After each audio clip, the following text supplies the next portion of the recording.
demon, what am I? It's time for me to choose my path. The power of my God hand, no evildoer will get past. Hand to hand or fist to fist, kick the nuts or twist your wrist. God power keeps my pimp hand strong, so trust me or you won't last very long. Dragon kick your ass into the Milky Way. Milky Way. Don't act like you don't like the Bulbasaur. Bulbasaur. My arm, my arm, my arm, my arm, my arm, my arm, the summon of the powers of the God hand.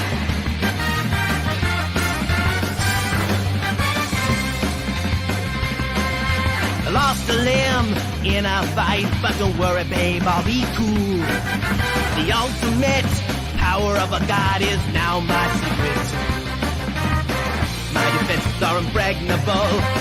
My style is impetuous. If it's too much, I'll grovel at your feet. I beg for mercy when I feel the heat. Jaw-dropping attacks from my roulette wheel. Apocalyptic beatdowns from the God hand. My arm, my arm, my arm, my arm, my arm, my arm, I summon up the powers of the God hand.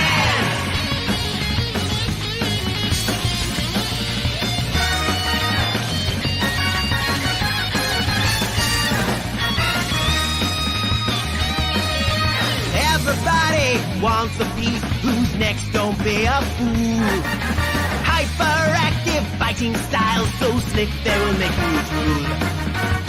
The God hand helps me work out my stress. It's overpowering, I must confess. The only person who it doesn't work on is the girl who got me into this, Olivia. Slicing through thugs with my shockwave. Shockwave! More beheading than a guillotine. Head slicer. Head slicer! My arm, my arm, my arm, my arm, my arm, my arm, I summon up the powers of the God hand!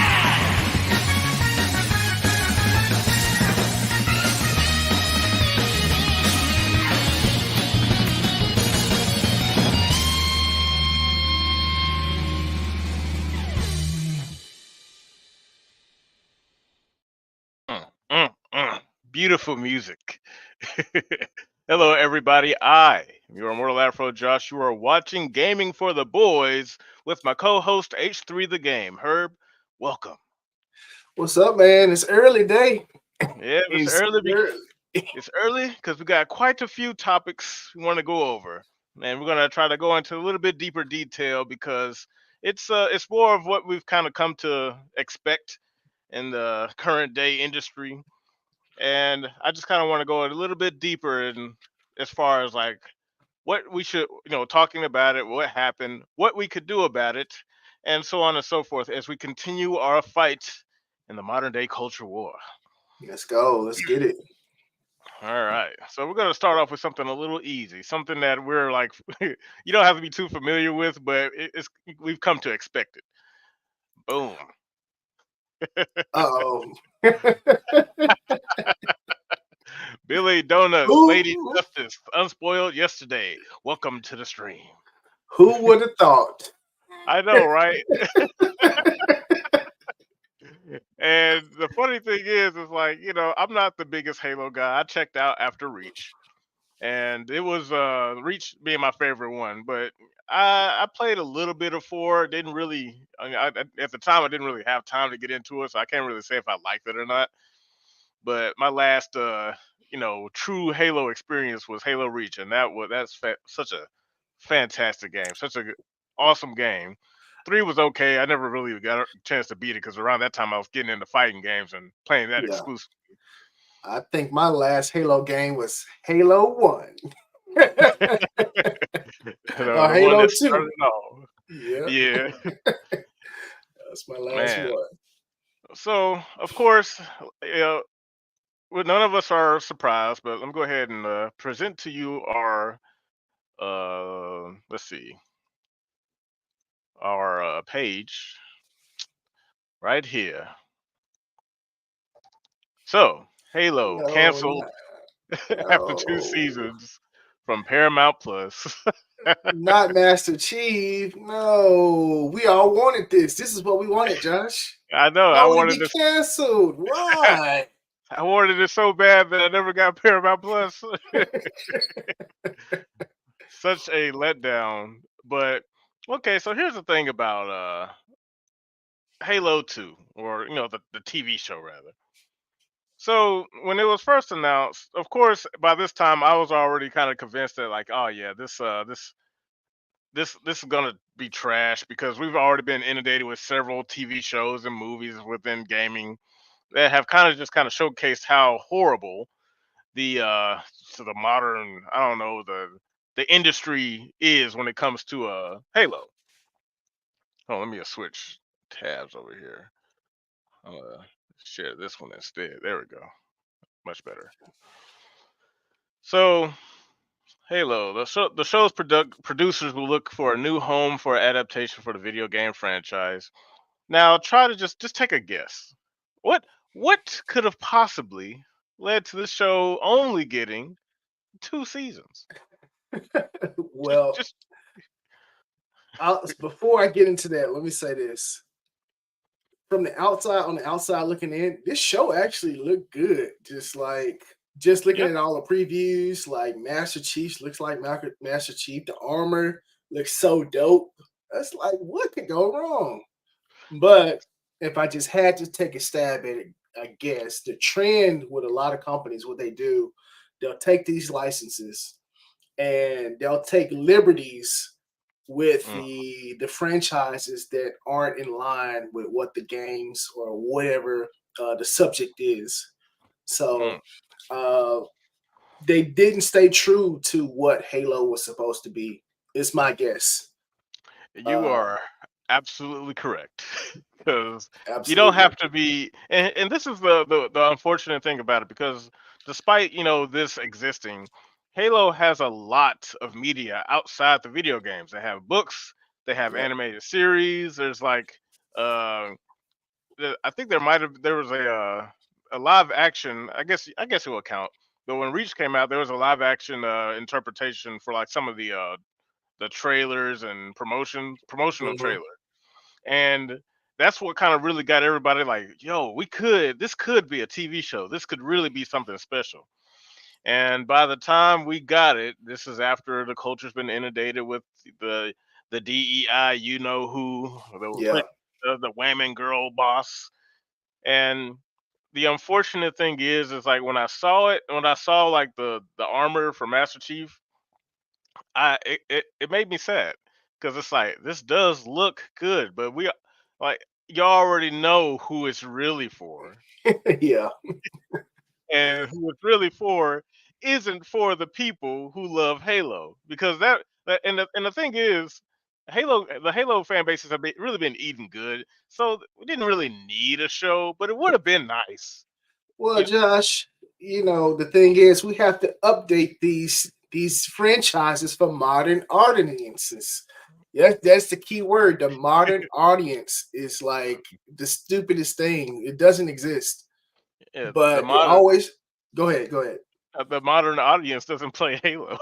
The Exactly. Halo audience plays Halo. They already have and that's the thing that's so frustrating about these like TV shows or Hmm. adaptations. They make it, and I understand it, because, like, same thing with movies, right? Like, let's use a good example, Sonic the Hedgehog. Hmm. Now, the movies are adaptations of the Sonic, storyline canon, and it's not beat for beat, but it's still very good, because it's very close to the identity. You can at least get the identity of the characters and what he's about, and put him in another world, because all it is, I think of the movies as like a spin-off of Sonic Adventure, Yeah. because in Sonic Adventure he walks around in the real world and people are like, hey, it's a giant hedgehog or whatever. But the problem with Halo is like one of those things you have to really, first of all, you have to care. Yeah. You have to really give a shit about Master Chief, and you have to understand why people like him as he is. Because Yeah. this is one of those things where they could have got the actual voice for Master Chief to play him in the show, Yeah. because he doesn't take off his helmet. But because we're in Hollywood and actors are so freaking like self-absorbed, this guy is like, I'll be Master Chief, but I want more FaceTime so people know it's me over the character. Side note, that's kind of what happened with the Mandalorian. Yep, I The heard actor that for the too. Mandalorian wanted to take his helmet off more, and then the studio's like, "Nope, we don't want to do that." So what they did is instead of him acting, they got somebody else to act, and then he just did the voiceover. I Mm. forgot the actor's name. He's a really good actor though. But yeah, that's what they did for the Mandalorian. After so long of the actor just being belligerent about taking his helmet off, they were like, "No, don't do it." And so actors, man, like I know this isn't all actors, but it's like it's really hard to not think that it's like 99% of them who have Yeah, this ego about them, where it's like, dude, your name's in the credits, that's enough. Or don't take the role. You know, you take the role, and it's kind of like the whole issue with Marvel and what's his name, Edward Norton, yeah, Hulk, and I like Edward Norton as Hulk, like I really do. I But the like him thing too. I is, think he was the best, to be honest. For me, yeah, I yeah, thought me he was the best. me too. But the thing is, it's like this isn't your movie, bro. Yeah, like, this is your job is to do this. Even though I think he would have done it better because the Hulk we got now is kind of gay. Like I would Yeah. have rather it be him, but your job is to follow the script. You were Well, hired to do this, see, that happened with The Rock too, with Black Adam, where he and that just kept sticking his fingers into the movie and trying to get more of this done and that done to kind of please himself. So, you know, which is that's not what Black Adam is, and that's what frustrated me. Like the more, because I was kind of looking forward to it until the more and more of the promotional material just kept showing Dwayne, and I'm just like, like he's looking a whole lot less like Black Adam and more like The The Rock. Rock. Yeah. And Yeah. don't get me wrong, I like The Rock in The Scorpion King and all these other places, but it's like, Mhm. dude, this isn't every movie you play yourself. And that's cool for those movies, but here you're playing a character. Become the character. The character can't become you. Yeah, exactly. But Exactly. Now, so one more thing before you move on with the article. mm, Like, now there are certain shows that come out and they actually do pretty well just based on certain franchises. Like, let me see, like what was the name? One Piece. The One Piece mm, show that came out for Netflix. Everybody liked that, and I watched it myself, and it's mainly because they pretty much stuck to the story and how it's supposed to be. mm. And I think the author for One Piece had to kind of step in and guide them into making the show the way it's supposed to be, and it turned out really successful. You kind of pleased everybody on all ends because it stuck true to what it was.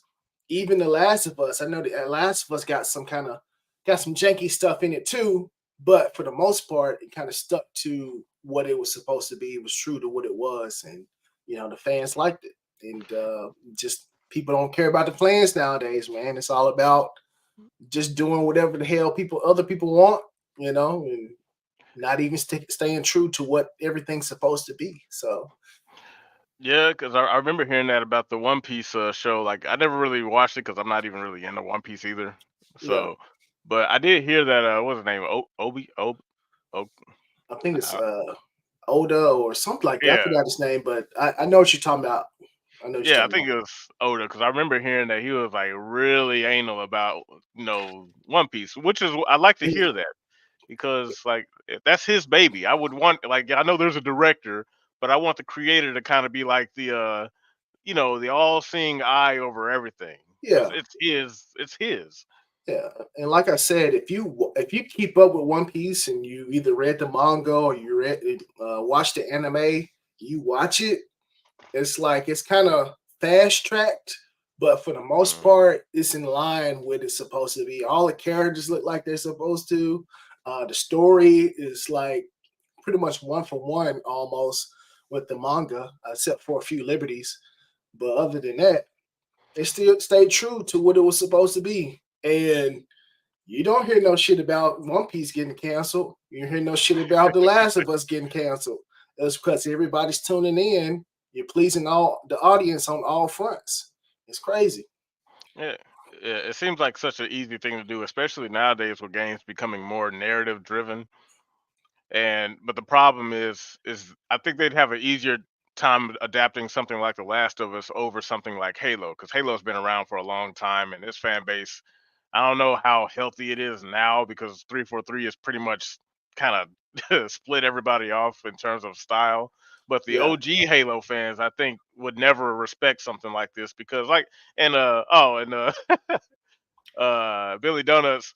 When I talk about when I meant like the Halo guys are eating good, I meant before 343, Yeah. before five Guardians and all that trash. Because like from Halo 1 up until Reach, there was a lot of media. There was a lot of books. There was a lot of shows and series and side characters and stuff. There was plenty. We did they really didn't need a TV show. It would have been nice, but by the time this garbage rolled around, it was kind of already too late. So Yeah, so and Billy Donuts, like I said, they fast tracked a lot of things, but for the most part, it was done right. So you're right, they did fast track on that, but other than that, it was still good. You know, and, and that's a concession I think most people kind of come to expect when a medium is being adapted into like a TV series, because anime is anime, and One Piece is, if you wanted to do One Piece like for like and live action, you wouldn't have enough money yeah, because it's too long. How many anime episodes? It's like over 1,000 anime episodes. yeah, and So, there's no. I don't even think anyone would want that. So, as far as like a live action, you would want to kind of condense it or change it up enough to where you hit the proper story beats and make sure you properly represent the characters as accurately as you can. and see, they did just that, and that's why it's like we give them a pass. It's like no show is perfect, but Hmm. you do enough things right, we'll give you a pass on certain things. It's like, okay, this is kind of whack, but okay, you did Yeah. everything else right. We got Yeah, kind of like how it is with Sonic. Even though it's like a completely different story, they're handling the characters well enough to where it's like this checks out. This could be like it's a you. Sonic canon that I can respect, and hell, it's better than the game anyway. So the game's just doing weird shit. But I'm gonna read through a little bit of this article by the Hollywood Reporter. Master Chief has fought his last battle at Paramount. Oh no, That's pretty good. feel so sad. The streamer has canceled his video game adaptation of Halo after 2 seasons. The series, based on the Xbox franchise and starring Pablo Schreiber as Master Chief John 117, finished the second season in March. We are extremely proud of this ambitious series. We would like to thank our partners at Xbox, Trash Industries, and Amblin Television, along with showrunner, executive producer David Weiner, his Weiner, his fellow executive David Wiener. producers.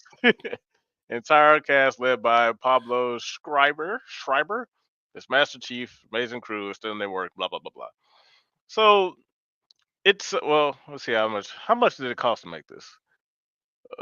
Did they even go over that?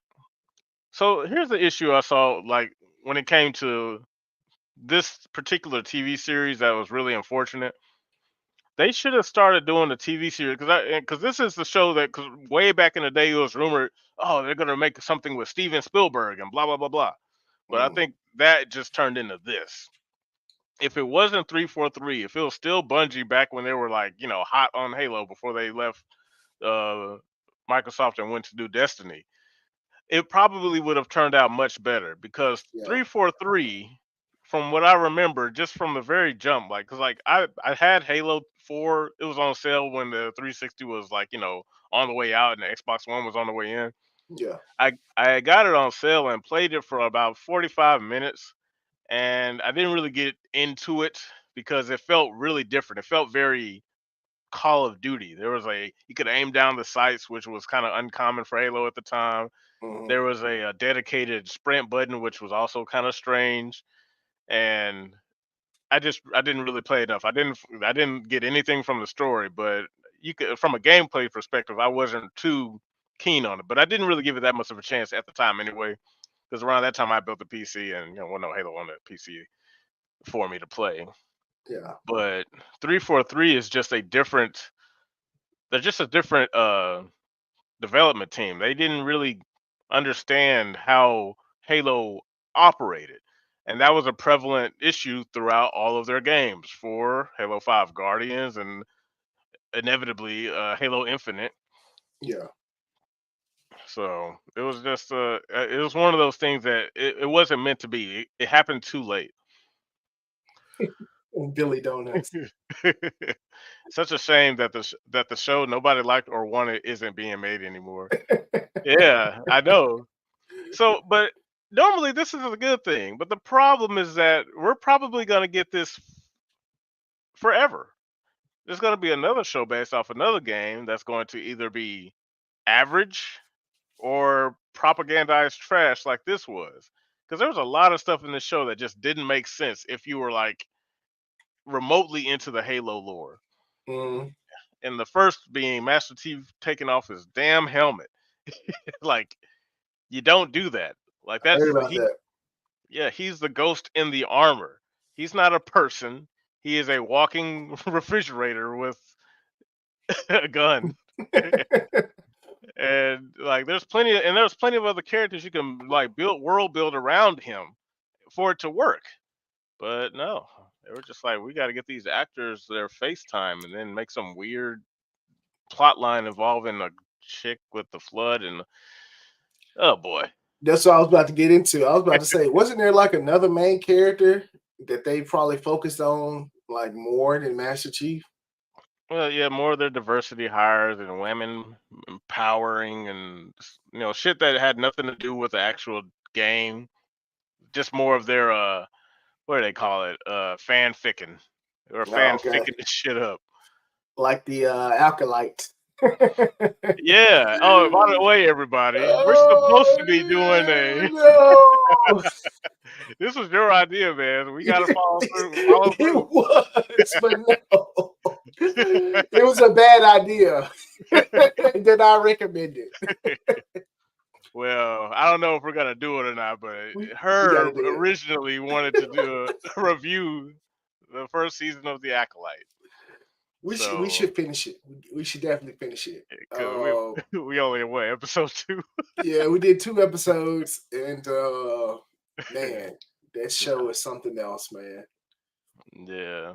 So we're probably gonna do like a season round, review since it's all done, and gonna have to just suffer through that shit Yeah, for. we gotta hurry up and watch it so I can cancel my Disney Plus. It's taking some money, a good $15 out of my pocket. I need to get back. So we'll do it sooner or later.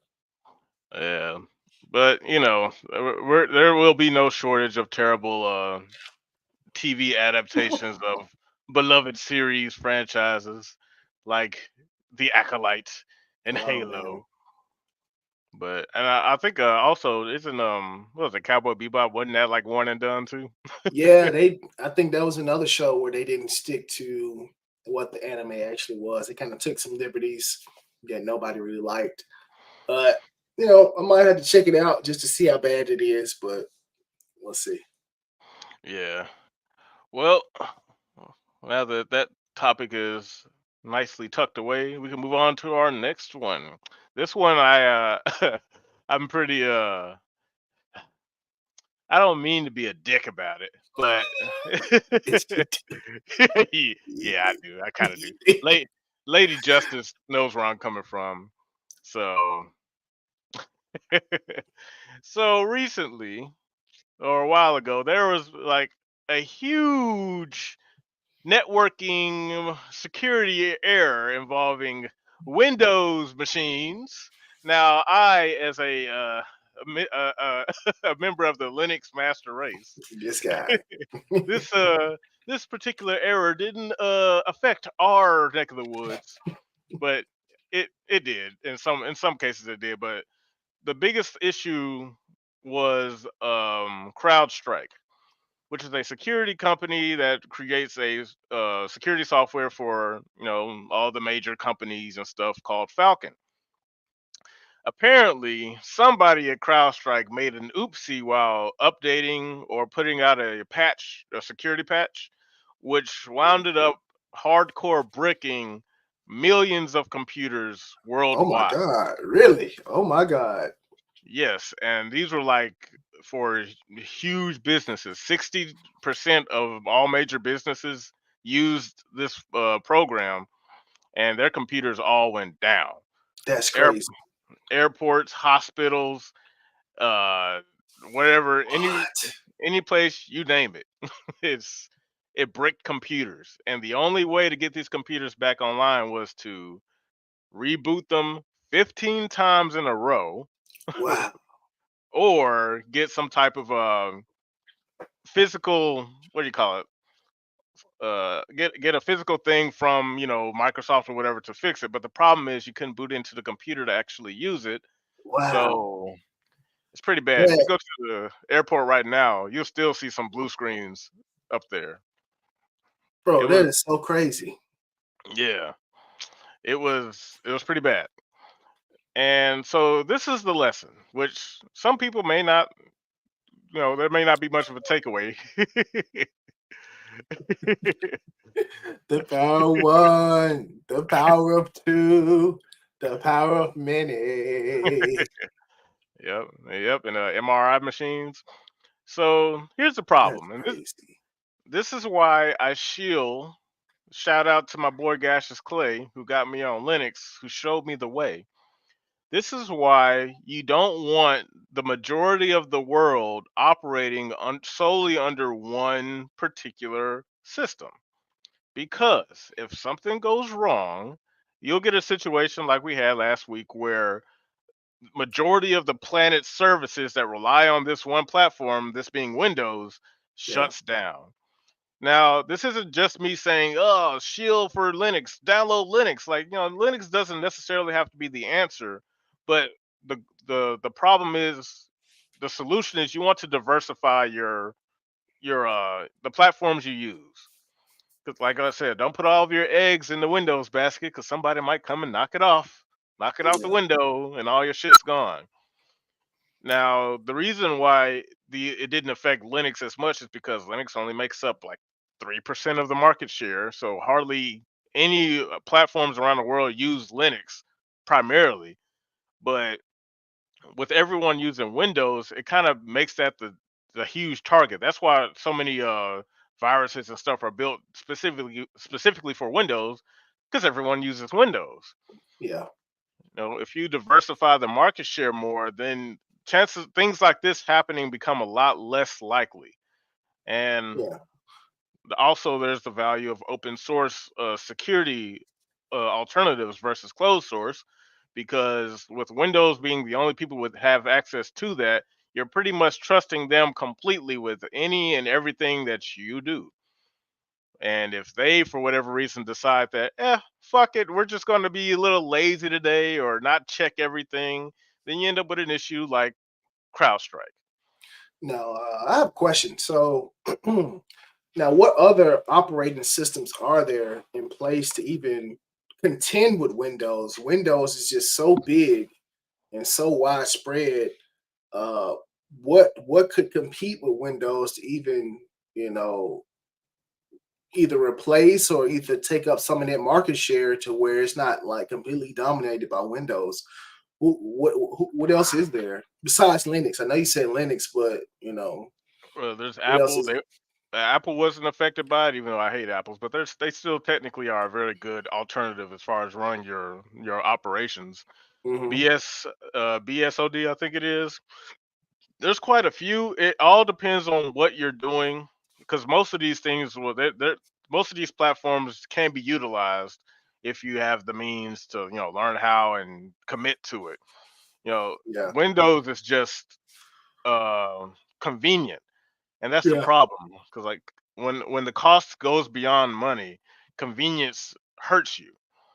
And that's why, lately, like when I've talked to you about it and a few of the other guys about, hey, consider Linux, because a lot of us use our computers for gaming and browsing, not too much past that. I think out of all of our friends, I the only person who could not make a swift transition to Linux is Malin or M Trilogy, because he uses software to create music, and Linux ain't got none of that right now.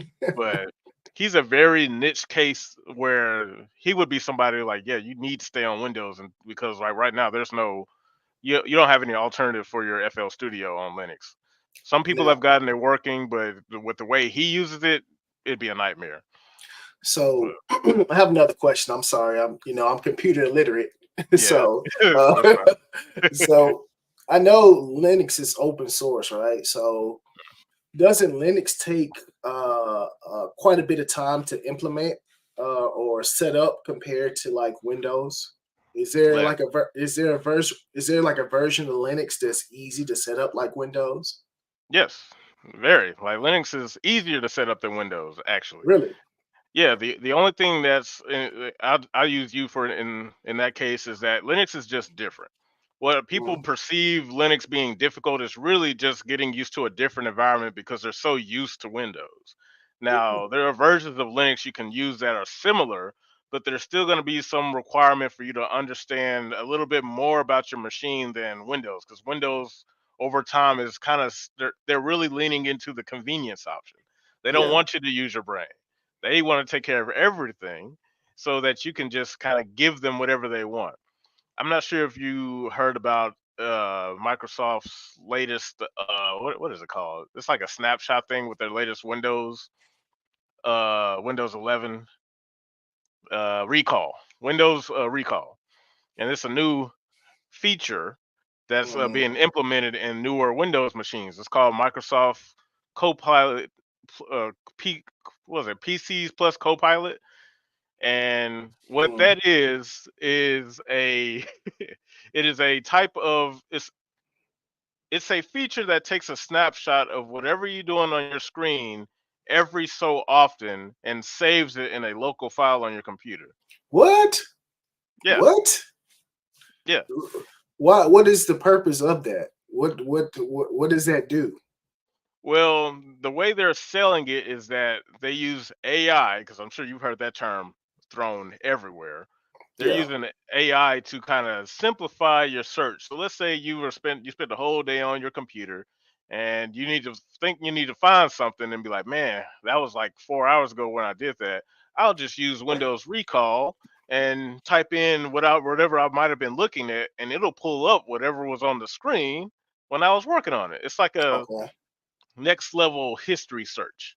Oh, I see. Okay, Problem I got is, yes, and like the problem with it is like it sounds neat and stuff until you realize that this thing is essentially just spying on you. It's taking you. snapshots of whatever's on your monitor at all times. I figured that's what you were getting at there. Yes. And so when you take that into account and then Microsoft has access to it because they built the software and you have no Mm, way of looking into it to check to see if it's pinging like their servers or whatever. So, and that was a big issue. A lot of people raised the stink about it because they're like, "Oh, look, man, this sounds cool and all, but I'm not too fond of my computer taking a snapshot. What if I'm doing my taxes or found sensitive information?" What if I'm looking at some prawn?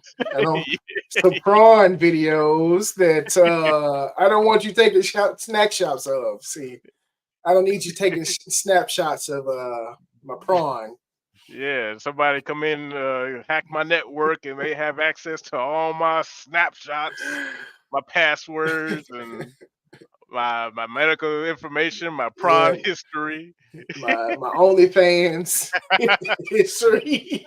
my OnlyFans subscription.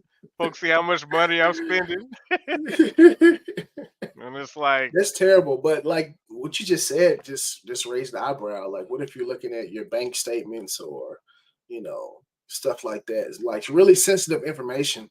It's constantly taking snapshots of like that stuff. That's a breach of privacy, really.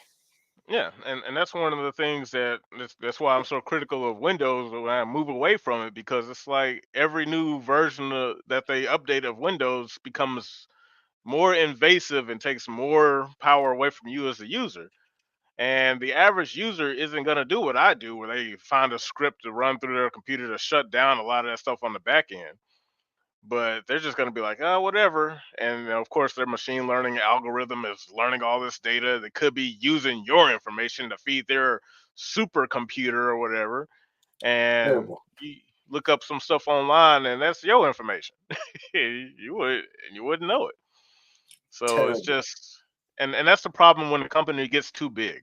Like Microsoft is really too big, and it's a similar argument I use for a lot of the stuff going on in gaming. A lot of these giant corporations are like sucking up these small studios, like Microsoft again, where they took absorbed Activision, and in the process killed off Tango GameWorks, which was a pretty cool game studio, made some pretty interesting games, and despite them making good games that sold well, they still got thrown on the chopping block.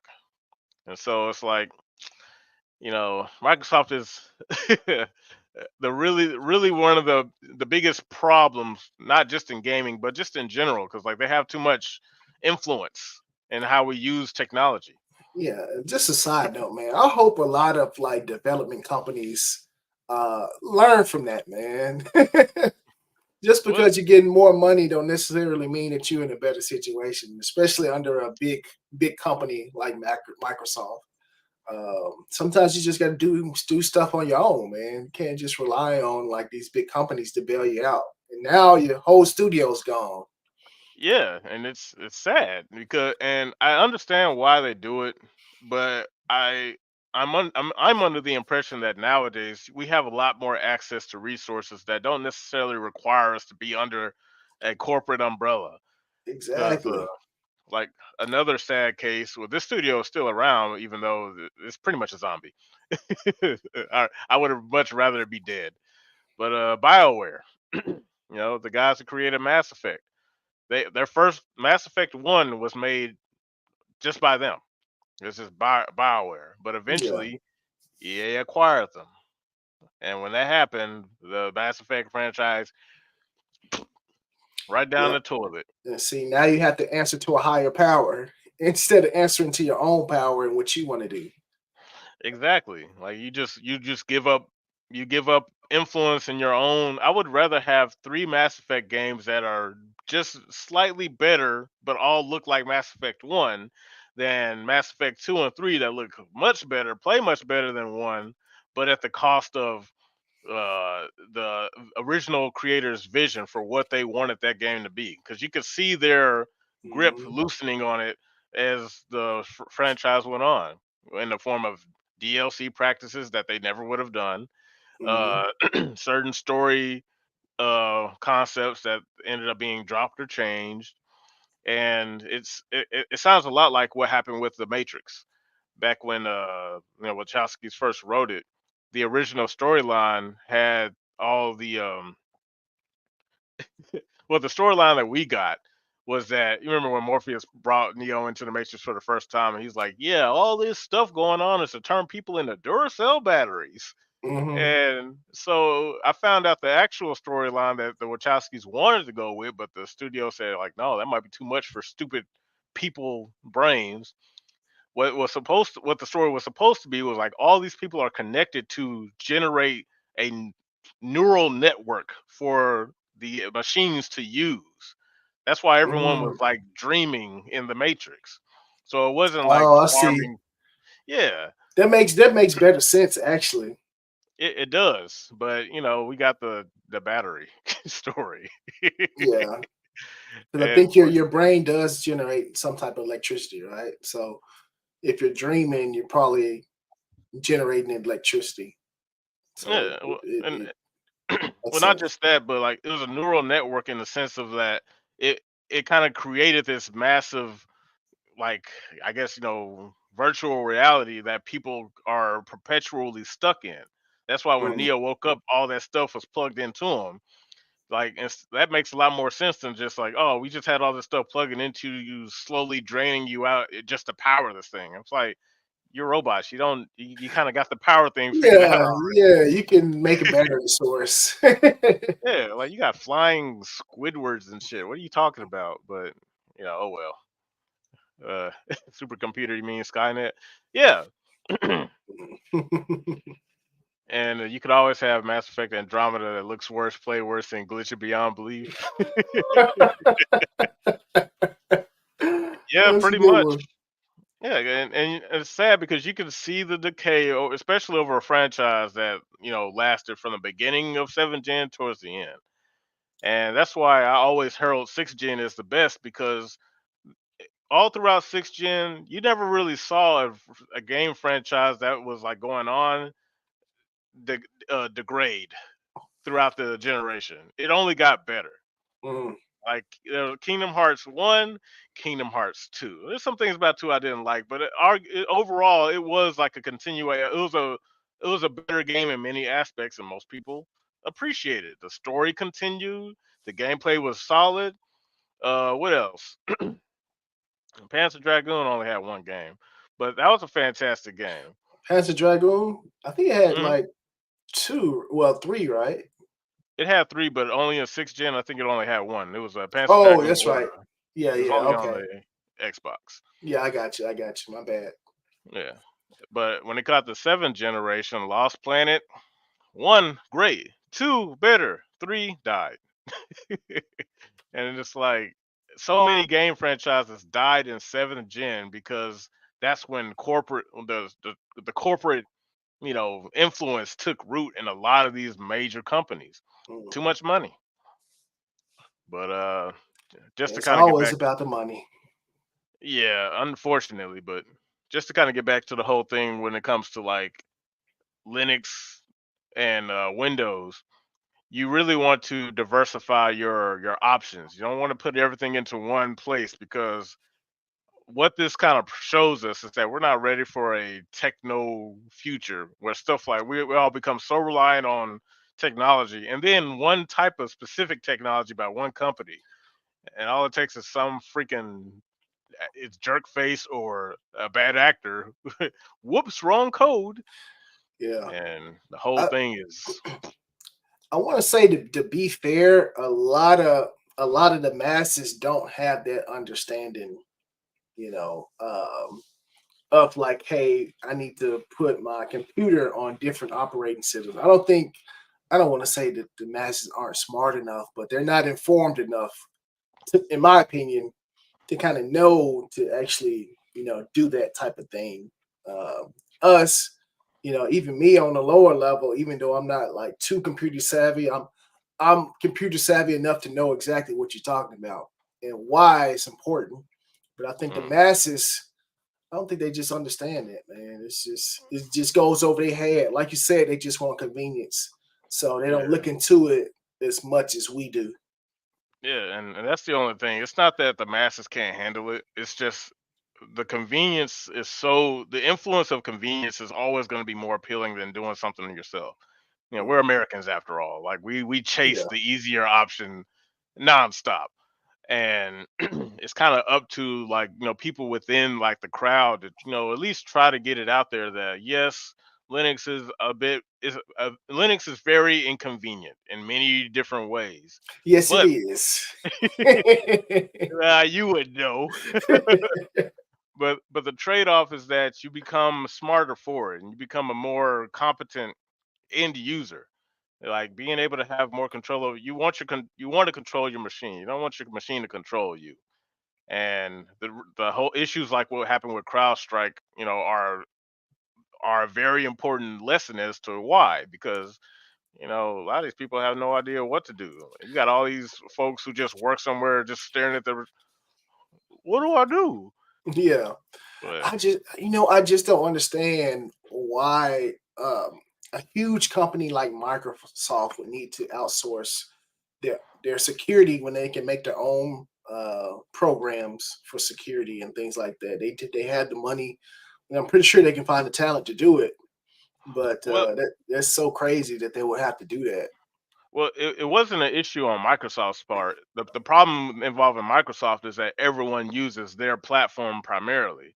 Yeah. CrowdStrike is the company that caused the issue because like they're a security company that all these places use, and of course they pushed out the update to Mac, Linux, Windows, but the bug was on persisted on Windows.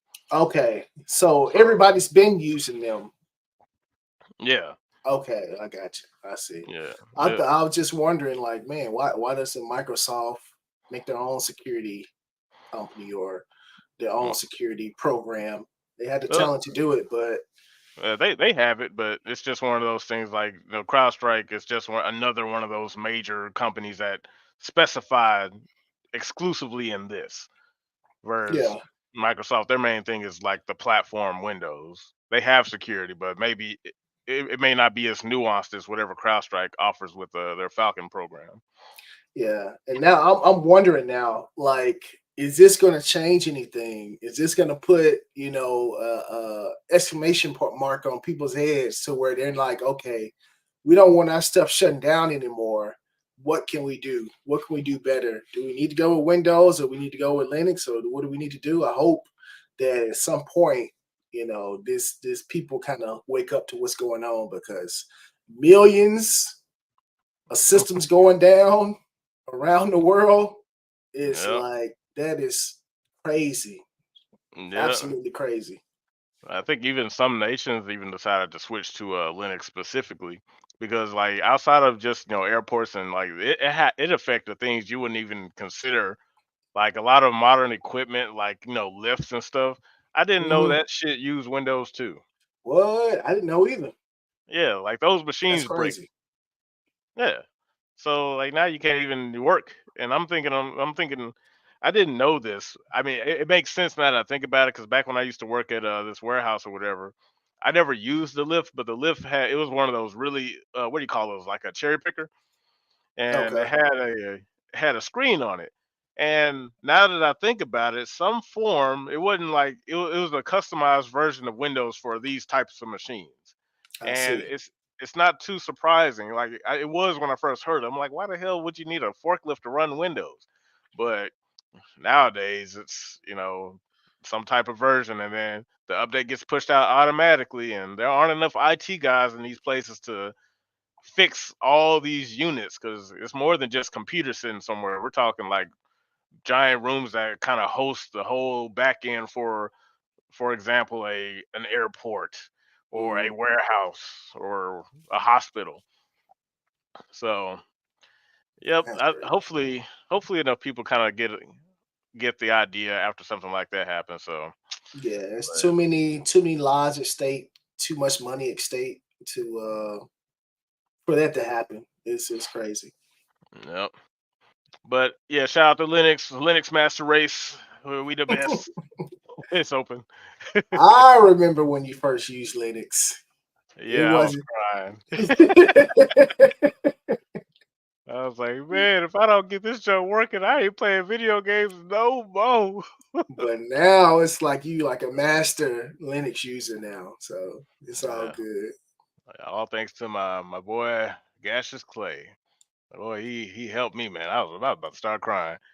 I was like, damn, I probably should have never left Windows. Yeah, uh, that's awesome though. It's yeah. awesome. All right, folks, moving into our next topic. Ubisoft's latest superhero, the DEI samurai. Uh-oh. So, Some backtracking going on, huh? all right, Croaky, going live. Excellent, excellent. If we still live, I might hop in with you later. Thank you for stopping by. But okay. So I'm sure you guys are all aware of Assassin's Creed Shadows, Ubisoft's latest entry into the Assassin's Creed franchise. Is your mic still on, Herb? No, I was muted. Oh, okay. Yeah, I thought you said something. So there's been a lot of controversy surrounding this game for silly reasons, because as y'all know, in order for DEI to work, somebody gotta lie. Ubisoft, we know Japanese culture and history better than the Japanese, apparently. Exactly, in a nutshell. So, okay, Terrible.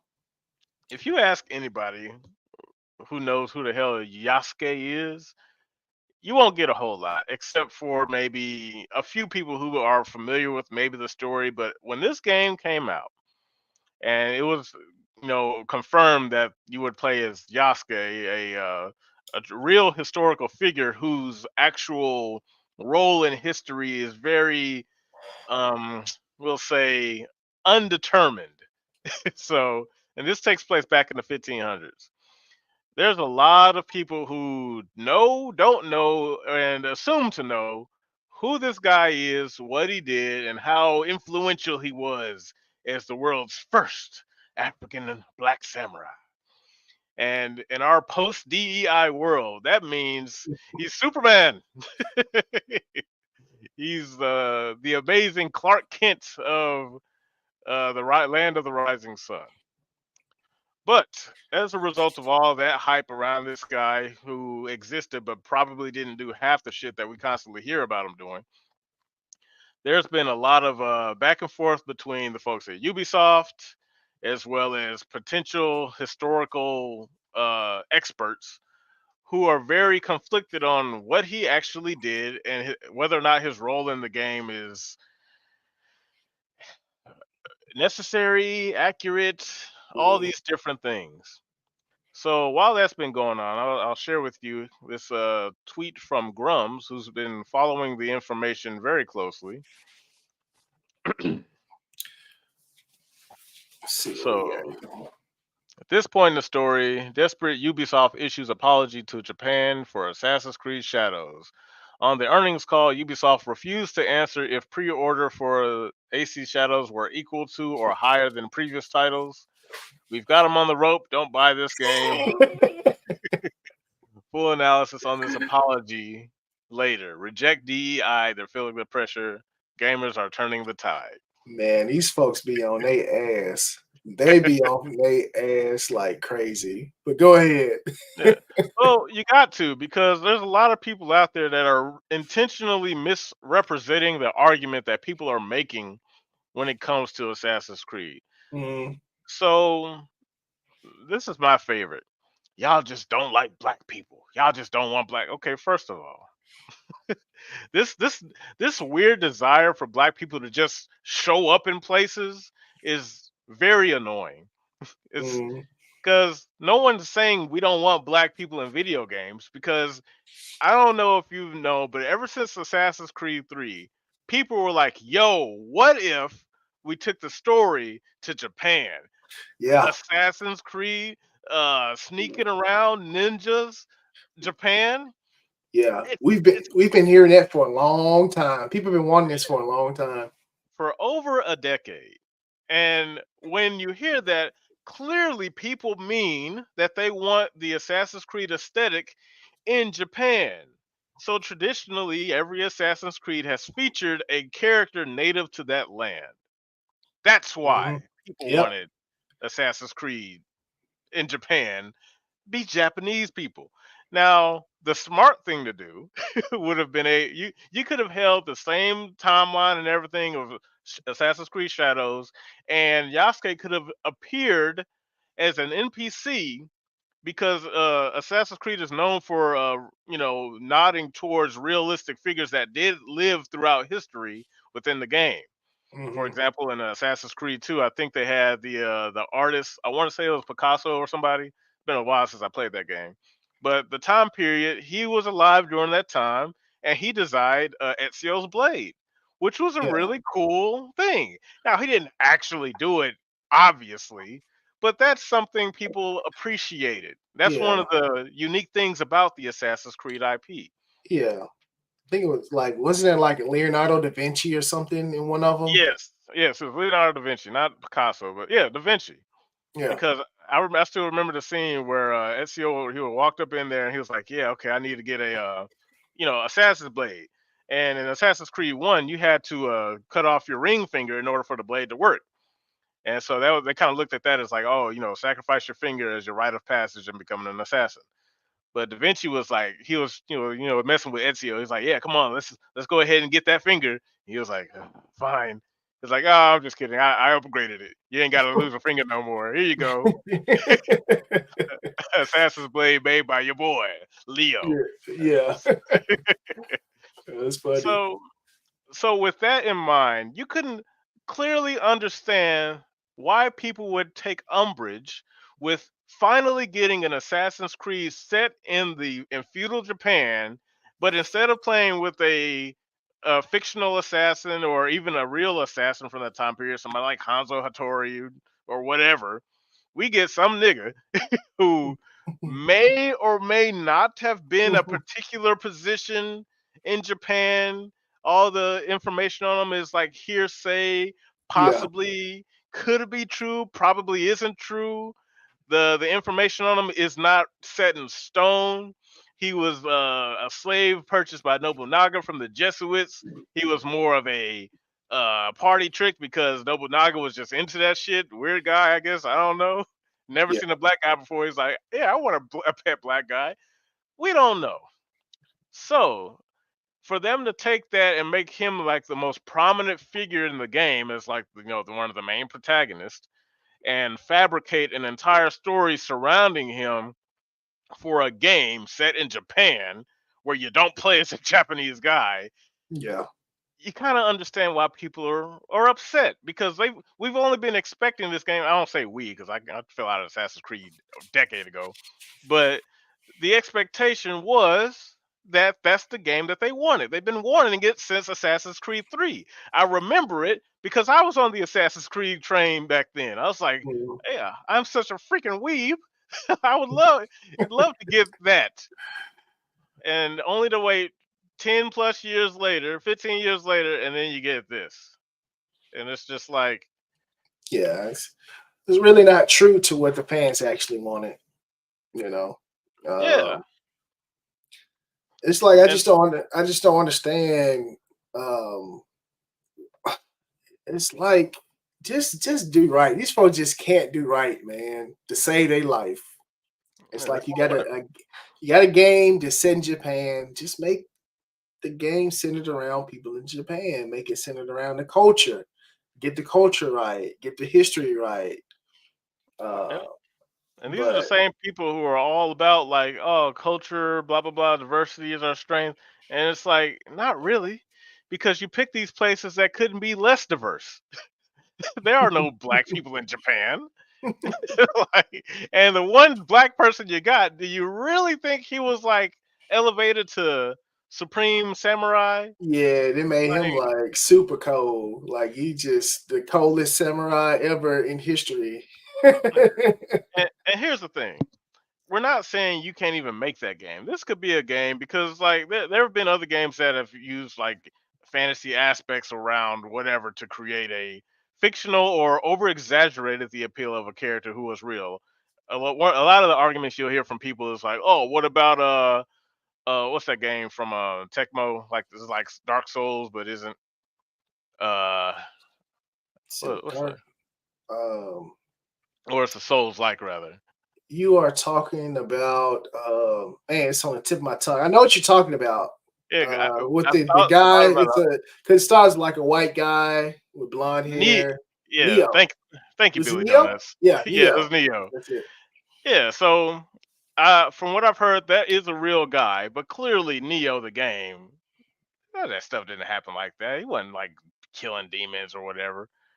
I don't know. I don't follow the story that much, but they would use that as like, oh, so he can go around doing that and it's okay, but we can't have this in Assassin's Creed. First of all, Neo, everyone accepts Neo as fiction from the jump. And they tell you from the jump is like, hey, we're using this and making this. Yeah, Assassin's we're making up something. yeah, Assassin's Creed has done the opposite. Yes, we know it's not real, but the appeal of Assassin's Creed was that you're a fictional character dropped in a world that did exist with these Mhm. characters. Now, I like how they all just kind of throw that out the window, all for the sake of Yasuke. and this is why he's a DEI samurai, because this is how DEI works. It is to just inject something, and if you have any type of criticism whatsoever, you're a racist. You're not allowed to be upset. Look, we had Afro Samurai the game. No one complained. I played the game. Fantastic game. Pretty good. A little mashy, it was kind of repetitive, but it was a good game nonetheless. We're not saying you can't have it. It's just that the framework in which Assassin's Creed is built upon, this doesn't make sense. This Yeah. isn't what people expected. There's an expectation. Like, if you're gonna do that, don't take over the one franchise this wouldn't work in unless you did it on purpose, which is my theory, just to create problems in the industry, which is what DEI does. Mhm. Ubisoft said that it was historically accurate, and like, these are statements that they made. You said this. You did.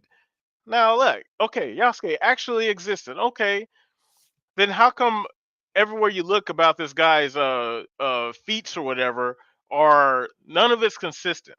It's all in question. Yeah. And the amount of information they have on him is if he was this prolific, and it was in fact historically accurate, we would have it would be above, no one would question it. Bro, he would be in Black history books everywhere. Yeah, like, we would have He heard would about be it. in Black History Month. We would be talking about him, but we don't. Yeah, and that's one thing that frustrates me about, like, DEI, and how so many black people fall for this shit.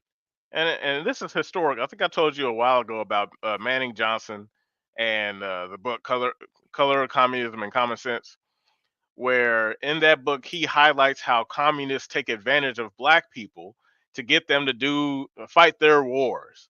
And it's the same thing happening again. They get Well, go go ahead. ahead. No, I was going to say Black people are always taking advantage of Black people, man. It's Yeah, like if you dangle like a carrot in front of them, like, hey, we need you to do this, you'll get this carrot. Like, all right. And they don't have some Black people don't have a deeper meaning of what's actually going on, that you're being used.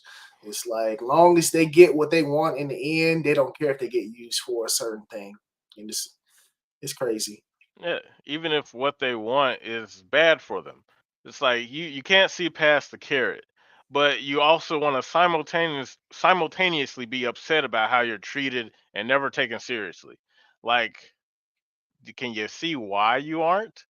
Because if you constantly fall for this shit day in, day out, how is anyone supposed to? And then when especially if you're a black guy that decides to, look beyond the grain, you get ostracized. So Yeah. now you don't represent black folks. That's why I don't have a problem saying the shit I say, because like, they don't want me in there anyway. So it's like, okay, You're a fine. sellout. You're a Yeah, sellout, and what is it, the Oreo and all these other type of yeah, things. They Uncle try to Uncle outcast you. Tom. Yeah. And I'm like, I want black people to be taken seriously in every aspect of culture, politically, spiritually, all these places. But the problem is that we can't get there as a group. You can only get there as an individual. Mm. And I like how they specify. I think one guy, he was talking about how, like, yeah, it's specific. Like, when it comes to gaming, white men just hate black people and women.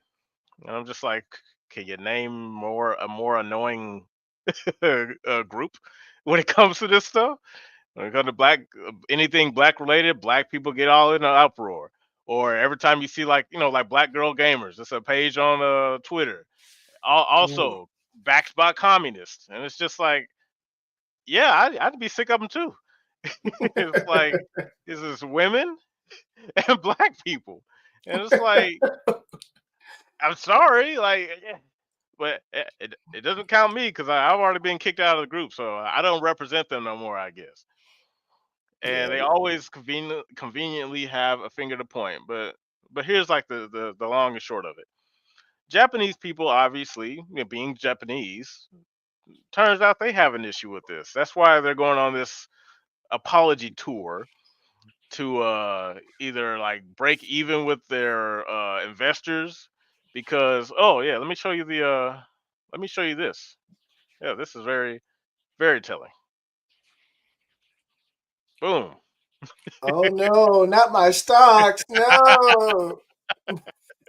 Yeah, so due to Oh all of this stuff no. going on, and I think this is about a few days back, so it might have changed, but Ubisoft stocks have seen a dramatic decrease thanks to this whole ordeal with Assassin's Creed and the latest Star Wars game, which people are not, they don't seem to be too excited about either. I Oh haven't wait, really looked into it. they made that too, the newest Star Wars game too. Yeah, I think it's Star Wars Outlaws or something. Oh yeah, I saw that with the manly woman. Yeah. So, like, more of that DEI in action, man. So, this is where, like, normally I'd be happy to see something like this, and I kind of am, but my thing is, like, this isn't enough to destroy Ubisoft because this whole DEI, the Sweet Baby initiative, came from Ubisoft. That's where she's from. The lady, like, I don't think she was like a founding member of Ubisoft, but she was involved with the company, and then she left and created Sweet Baby. Wow, I did And not know that. I yeah, did not so know there's that. like a lot of Sweet Baby derivatives that all, and that's why they spread throughout the industry, trying to infect every aspect about it to push things like diversity, meaning black people, inclusion, white people, and equity, equal whatever between black people and white or black people and women. So with this thing with Assassin's Creed, like, oh, I forgot. This it gets better. So there was also the thing that they said is going to be in the game: same-sex relationships. Oh no. So not only did they put the black guy in there, they made him gay. Oh man. You know, there's nothing wrong with being gay, but why is it always the black man that gotta be gay? You see, So, eh, I always gotta make the black man gay. Some kind of way. and the thing, and this is why it frustrates me about how, like, communists always get over on black people, and they just can never seem to catch up. They're not your friend. To them, you are black people are cannon fodder. They use you as a means to get to what they're going for, and it's always been that way since the civil rights era. Yeah. And they just don't see it because there's some type of it's like since racism is such a sensitive topic, and I'm not saying it's something y'all just get over it right away, even though our generation should, because we're not facing any form of racism the same way our great grandparents or grandparents or even our parents dealt with. By the time we spawned in, everybody was pretty chill up until 2008. Yeah. It's But like it's like man, they always have to. Man, I hate the way they doing it, man. It's like you got these, how can I say, these people behind the scenes using the face of black people to push their agenda in some kind of way. And I can't stand it, man. I'm so tired of seeing it. It's yeah, like, you know, do black men want to be represented this way? That's what I want to know. mm, As a whole. absolutely not. No, absolutely not. I think ideally, I would assume that black men would want to be identified as independent, free to do as they please. And the ironic thing about it is like, oh yeah, you're cool. You can be with. We're down with diversity as long as you turn your brain off and do as we Oh, say. man. Yeah, but we'll sit here and project, show you off as niggas, thugs, drug dealers, hoes, booty shaking, whatever. The sexy reds and the Megan the Stallions and Yeah, and all day, no one says anything. But as soon as you come out talking about trying to be some type of educated, then you're a square. You get, oh man, L dude, you ain't you slaw, you ain't yeah, slanging, whatever you want to call it. yeah, it's like you said, every time you come out and you want to show that, hey, this isn't what it is, or this Yosuke character. Hey, this ain't historically accurate. Now you're not showing, black people in the right way historically. Oh no, you're racist. Mm, yeah, got a problem with it now. And the funny thing is, it's like we've talked about it before. We've seen plenty of black characters that are fictional that are loved in the community. There's plenty of them, but you notice these DEI people don't seem to have any knowledge of them whatsoever. They have to create a new one and it's trash, or ruin the appeal of a historically accurate one. Yep. So it's more of the same. Sad sad case of a nonsense, but maybe one day, hopefully, people, specifically black people, will wake up to the idea that you don't need DEI to push anything for you to get your way. You just have to be interesting on your own. We don't need a DEI objective to make us more prevalent in the social circle. We just have Yeah. to, be appealing. And I know you don't agree with this, but I still think we need to create our own. We need to come together and create our own, We and we, uh, and move we should. forward. We should. The problem is that when the idea of creating your own requires a level of independence that most are not willing to. For example, what we got right now, I've created the Boys Podcast. That is a way to do it. But as far as like a mass, we're no longer a monolith. The only thing that is specifically here in America that we should come together on are American principles, American Mm, identity. But because we're past the point, like America's supposed to be the example beyond tribalism by race. You can still we still do that naturally, but we're still supposed to be able to work together and uh, cooperate. That's what yeah, makes the West so unique. The problem is that we also kind of have these like hiccups with that people could take advantage of to create division.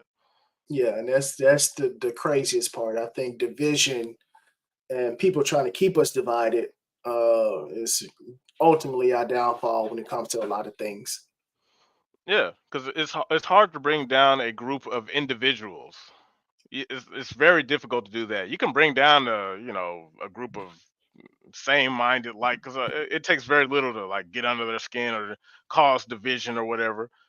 Like, for example, when it comes to these DEI types, it's like very often, we don't see it that much, but they very often they eat their own, because Mm. you'll never be as victimized as the person next to you.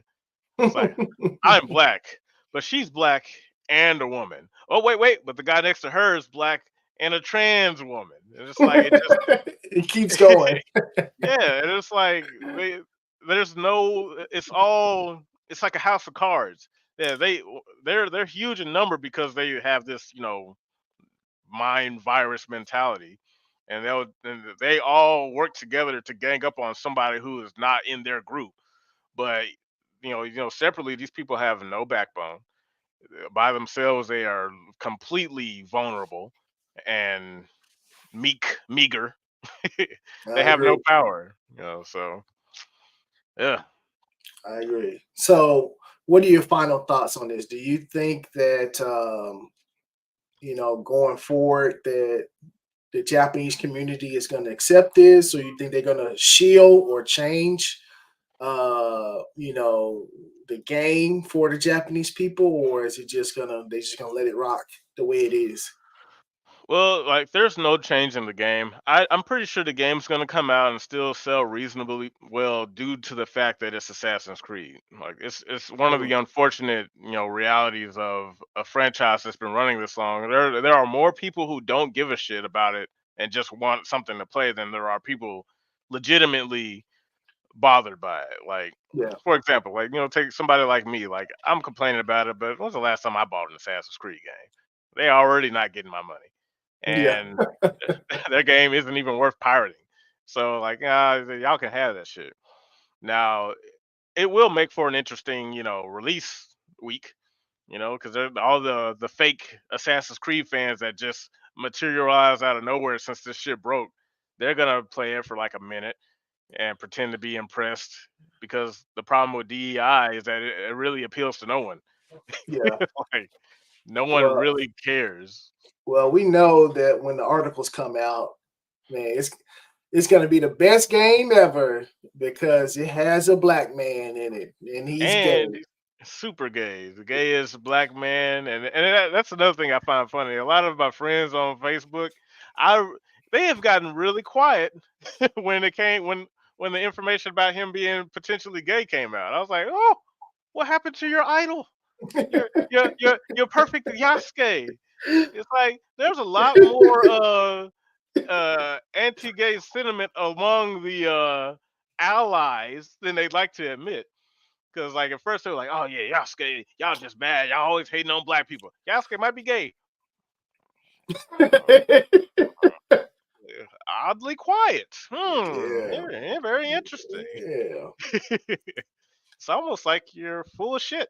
But you want to go buy this game, like, and the game probably won't do that well anyway because the Assassin's Creed franchise is tired, Yeah. and it seems like they've been kind of like losing momentum for the longest time. It's just that the problem is that these games keep getting made because they really don't need the customer dollar anymore because they got BlackRock funding them and all this stuff. They got all this money coming from these ESG sponsors. That's what's keeping them alive. And that kind of leads into a topic that's going to be on maybe a video I get done tomorrow or the day after. It's such a sad thing to Mm. realize. But when you learn about it, it's like, man, these people can keep shoveling out shit games and don't have any consequences. Yeah. It's like, Meanwhile, yeah, yeah, but I was saying, like, meanwhile, your favorite game studio gets shut down because they didn't sell enough bullshit on Xbox Game Pass, and it's like, yeah, what? Like, but so, it's like, what are the consequences for these companies that are constantly just getting rewarded for failing? You know, and it's like, yeah, what are the consequences if they can keep doing the same things over and over again? Usually, like they say, hey, you know, if you don't like it, don't buy it. And you don't buy it, and it fails, and it does. It's like it doesn't matter for them. And I kind of hate that. You know, yeah, it's it's like very frustrating. what can you do when like failing doesn't just discourage these people from putting out shit stuff? What do you do? Well, this is kind of the thing that me and Tevin was talking about in our last live, where it's something that again, this is going to be really hard for the average gamer or consumer even because there's this thing known as novelty bias. People are still, and this is it's even for me today, it's still like a problem. And the game that's fucking with me on it is Tekken. But you're once you're associated with a brand, a recognizable name for so long in your life, it's really hard to just walk away from it and just let it die.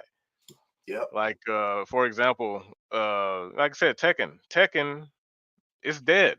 It's not for players anymore. It is for the normie. And every time, like Lydia came out because I got the special edition, so any new character that they drop for the first season, I get.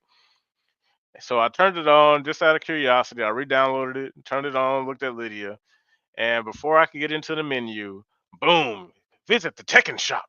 We got more costumes and bullshit you can waste your real money on, and that shit just really it hurts because it's Yeah. like when I want to boot up Tekken, and see the last Tekken screen I was always happy to see was Tekken 6.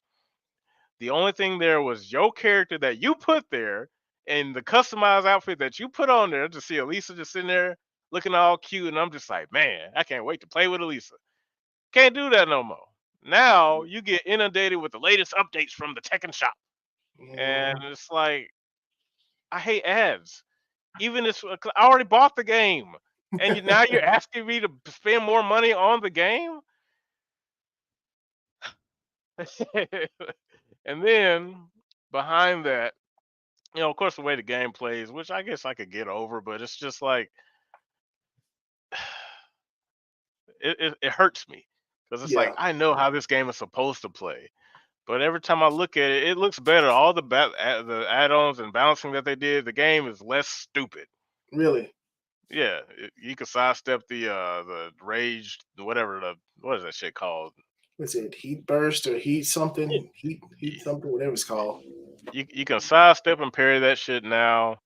The a lot of the gimmicks and stuff have been toned down, and it looks better, but it's still stupid. Yeah. So it's just because I think the other day, like when after I did that, I turned on Tekken 6 on the emulator, and I was just like, this shit Yeah. hurts.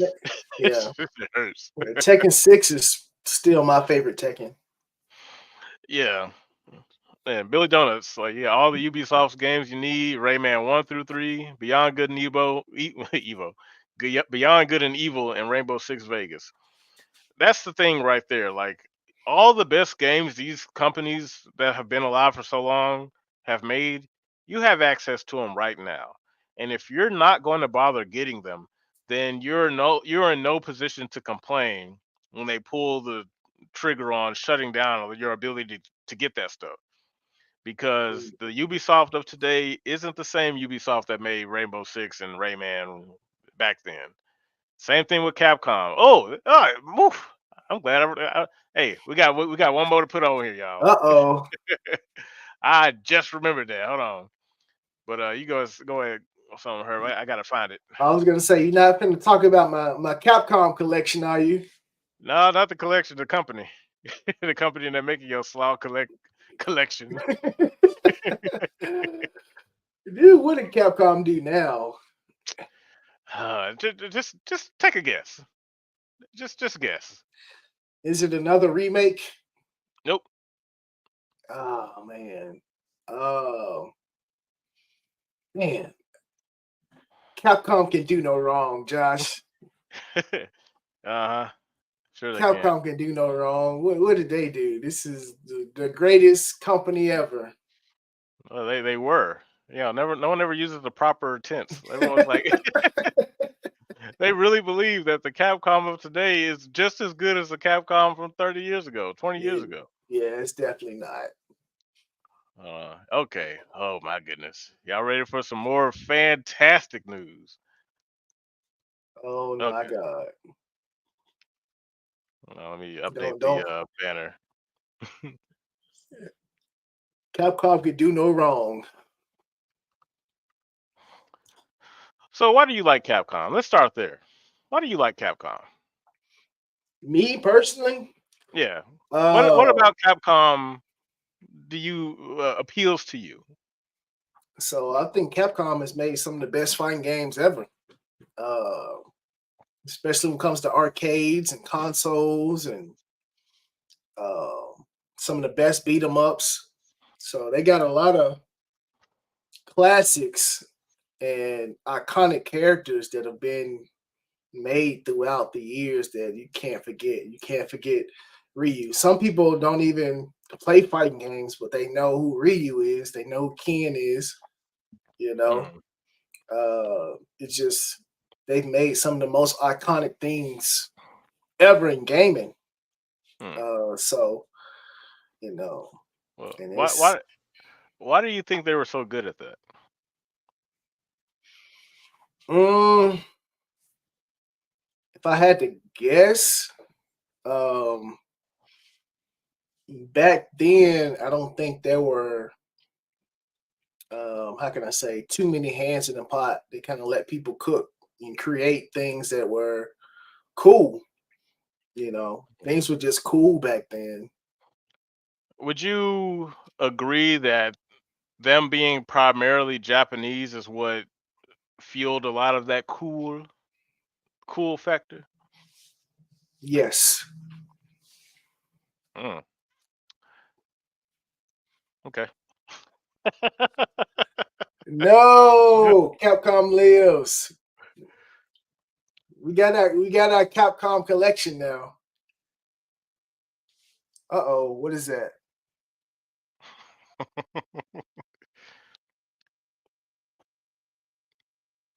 What? So Capcom admits it has an internal quota to increase percentage of female managers and is considering hiring non-Japanese directors. Uh-oh. You know what That that don't means. that don't sound too good. That sound like we're gonna get some Forespokens. These Square Enix used to be a Japanese company too. We're finna get some Forespokens Yep. by Capcom. So this came in, I think, 2 days ago. Yeah, July 23rd. Video game developer and publisher Capcom recently revealed the company has internal quota to increase the percentage of female managers employed at the company and is considering hiring non-Japanese directors. Forspoken had a non-Japanese director. Now,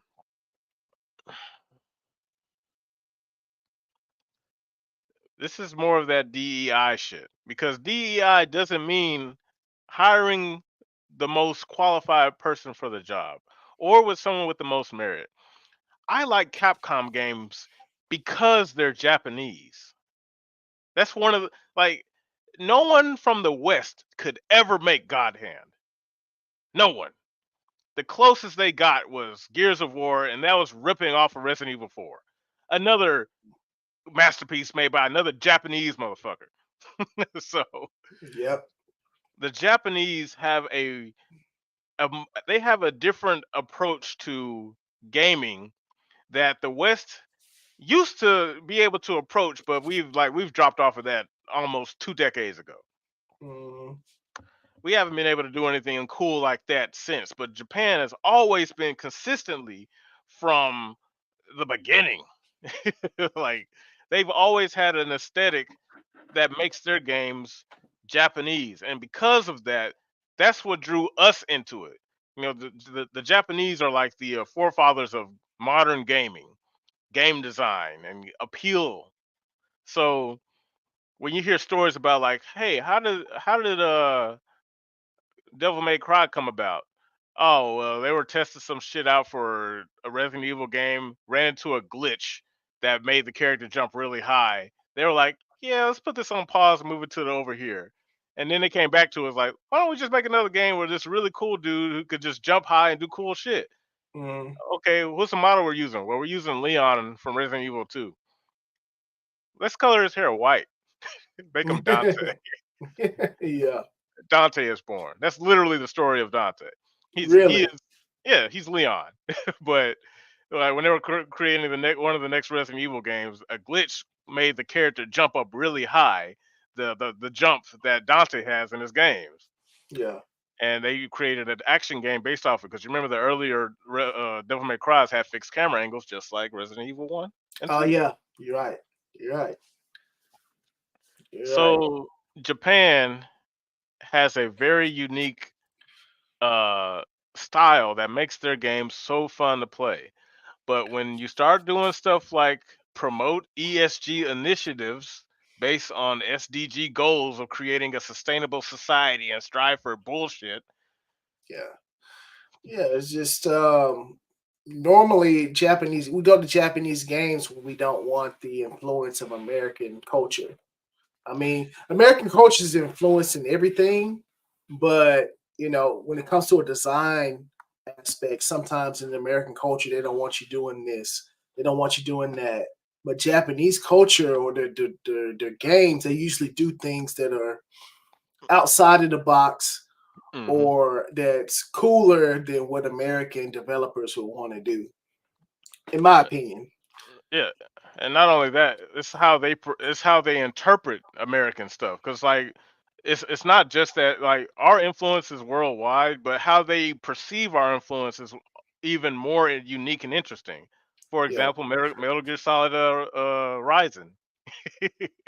Like Senator Armstrong is such a you could see that's how Japanese view yeah. American It's like politics. it's like a caricature of American politics. Yeah, and Uh, it's some of the coolest shit. Because I'm just like, we need to do, we should do. I think there's a joke that's going around. Be the American the Japanese think you are. Yeah, it's just And you go ahead. yeah, yeah, it's just like that's what we lose when we allow stuff like this to become the status quo. Because unfortunately, uh, the push for DEI is um what's the word? It's mass homogenization of a uh I guess of a market. And the more things that get absorbed, the more bland they become. Because now Yeah, once you get under this umbrella, like we were talking about earlier, you have to follow this other set of rules yeah. that don't allow you to be unique. Yeah, and the Japanese developers, they just aren't afraid to do certain things. I mean, that's another appeal. Like they aren't afraid to do things that American developers, would be. So we get a different feel, we get a different atmosphere, we get the God hand where you're spanking people and kicking people into the moon. It's like Yeah, you like American developers, they don't think that would sell or they don't think that it's cool when it actually is. And we got the Japanese developers to do that stuff that we just won't get over here in America. And that's why we read manga. That's why we watch anime. Because we will never yeah, get that stuff in America. It's just too cool or too crazy for us to even get that. So that's why we have to go to the mangas and anime to get our fix when it comes to certain entertainment. Because they just do things that they don't do over here. yeah. Because like there's stuff that appeals to us here in our own home country, but we like the stuff overseas because it's different. It's Hmm. like oh yeah, Batman and Superman are cool because they're even though the stuff they're doing is outlandish, it's still grounded in reality. It's like as strong as Superman is, you'll never see him get punched and fly a million miles through the city. Like he gets punched through a few buildings, but it's very fast. Yeah, But in anime, when someone gets punched, that's like part of the experience. Like they yeah. go flying. Hey, a good example is One Punch Man. Like One Punch Man, you know exactly what One Punch Man is gonna do. He's gonna do one punch. But that punch is like the most epic punch you've ever seen. And it's like, Yeah. man, this is just one punch. And I would Yeah, rather watch this over a lot of stuff they do in America. And it's crazy. yeah, because like the Japanese ability to exaggerate stuff, like sometimes it gets boring, but also on the same end, it's extremely entertaining depending on how they uh incorporate it. Like that's what makes them so unique. Like they could take something as bland as one punch and create a worldwide phenomenon off of this bald guy who got powerful just doing sit-ups and push-ups for a few years. It's like the craziest thing ever. It's like the most craziest thing. Like you would think, like how is this entertaining? But they make it so crazy over the top entertaining. It's like I gotta watch the next episode. Even man, what's my guy's name? Bill Burr. Even Bill Mhm. Burr was talking about One Punch Man. That's how like crazy it is. He was saying like in one of his interviews, or he was talking on the show. He was like he didn't know One Punch Man was such a phenomenon until he started talking about it on like Twitter or X or whatever, and he Yeah. realized like man, a lot of people are into this, and he was kind of going over like the episodes that he had watched. He was like, man, this show is so over the top that it's like the best thing ever. Bill Burr Yeah. Uh, really yeah. watches One Punch Man. It just uh, tells you something right there. Yeah. Same thing with Samuel L. Jackson. 'Cause even he's like, hey, you ain't watching One Piece? I was like, this nigga watching anime? And Yeah, and that's how appealing it is because people you'd never think would watch it. Even though back in the day we were called freaking losers and nerds for watching it yep, outside of Dragon Ball Z. yeah. But yeah, Billy Donuts, Garen Lagann. There, I can't think of it. There may be something over here, but I can't think of anything made by the West that comes close to giant robots throwing galaxies as if they're shurikens. It's like It's I, nothing. yeah, ugh. Like just saying that out loud is like the most ridiculous.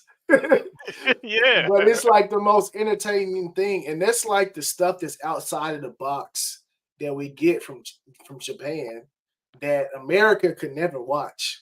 I mean not watch but match. I'm sorry, and Yeah. it's like they can never match that, and it's like they try, and some of them come a little bit close, but Mm. it's just too much. It's Eh, too much. it's a different ball game because these guys are from the other. They have their own culture that a lot of that stuff gets filtered through before they create it, and that's what makes it fun and interesting to watch. I don't want to watch stuff from another culture that has been streamlined from my culture. I already have that here. If I want to go to Japan, I want to see Japanese shit. If I want to go to China, I want to see Chinese shit. I don't want to go over there and still be in LA. Yeah, Like it's so frustrating. And that's what people don't understand why DEI is so cancerous. Like they think it's about representation. It's like the only representation I want is whoever's making it. If a Japanese guy decides he wants a black guy in it, I want to see his interpretation of a black guy, Afro Samurai. yep. Like, and can DEI do that? No, because their focus is on that people just appear quotas. They want a quota to be matched, not whether or not it's necessary. And you see characters like this, I can't help but think like, is he really supposed to be there? Like, Yeah, that's what you gotta ask. Oh, yeah, Yosuke from Assassins yeah. Creed. Like, and he Is was he still? actually there, but I'm still looking like, do we really need this nigga here, man? Like, I don't want to see another Street Fighter game where the new black character is like a black character by committee Mm, because then they're gonna look lame and gay, and people are gonna be like, "This character looks lame and gay," and then Capcom's gonna be like, "We don't accept hate speech. This character was made by our fucking loser people." Blah blah blah. Yeah, JoJo's Bizarre Adventure. Yep, yep, Jujutsu Kaisen. yep. It's so ridiculous. Yeah. So this right here, cultural sensitivity in characters. Oh, here we go. Character design and development must be culturally sensitive. What may be acceptable in one culture might be offensive in another. That's the point. That's why I want to watch it. When I see Bo Bo Bo Bo Bo Bo Bo, and he walks out with a giant golden afro, I'm not gonna think that's not how afros work. What do these people think they're doing? Like they need to do their homework. It's like no, some Japanese guys saw a dude that looked like me, and the first thing he thought was like, what if he hid everything in there? That's cool. But you don't get that when you lock yourself behind these gates, oh, these locks of creativity, inclusive language and representation. Localization efforts extend to promoting inclusivity through language and representation involves adapting not only the linguistic aspects, but also addressing gender specific language, cultural norms, and diverse perspectives. The aim is to create an immersive experience where players from different backgrounds can identify with characters and narrative. I'm not supposed to identify with somebody from Japan. He's Japanese. It's like you can't be worried about offending every damn body. Else it's gonna affect the product that you want to make in the end. It's like you have to make what you want to make and not worried about what everybody's thinking. Because if you go by these cultural sensitivity and inclusive language and representation, you're limiting what you can do and what you know in your story. So it's like DEI always cut short the story and the gameplay of what people are putting into their games, and it's ridiculous. Yep, and That's why I hate it. It's like they're so focused on putting all of that shit into the game instead of making a good game with how you want to make it. Yeah, and here's another example right here. This is why I don't think you should buy Capcom versus SNK Chaos. So Hold right on, before here. you stop, I just bought that this morning. Oh, why am I not surprised? I just bought it this morning. Well, the game itself is fine, but since I'm petty, according to some, this is my issue with it right here. So here's the official artwork for the American version. All right, looks good. You two like, yeah, it's pretty cool, right? Would you agree? Yeah, it's cool. All right. Here's a Japanese version. Looks the same. Does it? Yeah, I think I can't see, I think my portrait is in the way Oh, of seeing the okay, there there we you go. go. American? Japanese. Well, I see there. Hmm. What's different, you think? There's some the bottom half is being shortened. Yep, that's one thing. Oh wait, Maya's covered up too. She sure is. What? Go back, go back. Wow, that's crazy. So when I say modern Capcom ain't worth the shit they print out, this is what I mean. Imagine this game came out what 30 years ago. This is an old game, right? Yeah, I think it came out in like 2003, I think. All right, so you would think Capcom would be proud of this game. This was one of the few times where they partnered up with a competitor and created a unique, one-of-a-kind fighting game, right? Is this the type of message you would put ahead of that game if you were proud of what you created? You know what? I saw that. I Hmm. saw that when I booted up the game. I was like, what? What in the world? Yeah. You see how they go out of their way to you're not allowed to be proud of a piece of history. This this I this product this faithfully create to blah blah blah. Therefore, just so you know, so you don't hurt your fifis. so I know why they put that in. Um, there's some dialogue between some of the characters, and I can't remember the line exactly or who the characters are, but it has something to do where I guess a woman was fighting a man. I don't know which Mm, character. It might have been Maya Chun Li or somebody, and he was basically saying something on the lines of like, "You're a woman, you shouldn't be fighting," or something like that. hmm Something like that. But it wasn't bad at all. Not to me, but Well, it's not bad to anyone who cares to play a game like SNK versus Capcom Chaos. It's never been the case. They're doing this for nobody.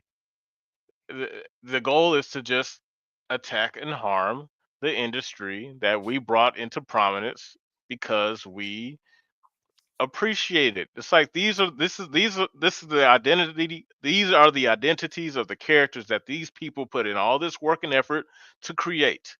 Not to just get them and just have them kneecapped, where you go full on like this right here, go full on Islam on what was this Athena down here?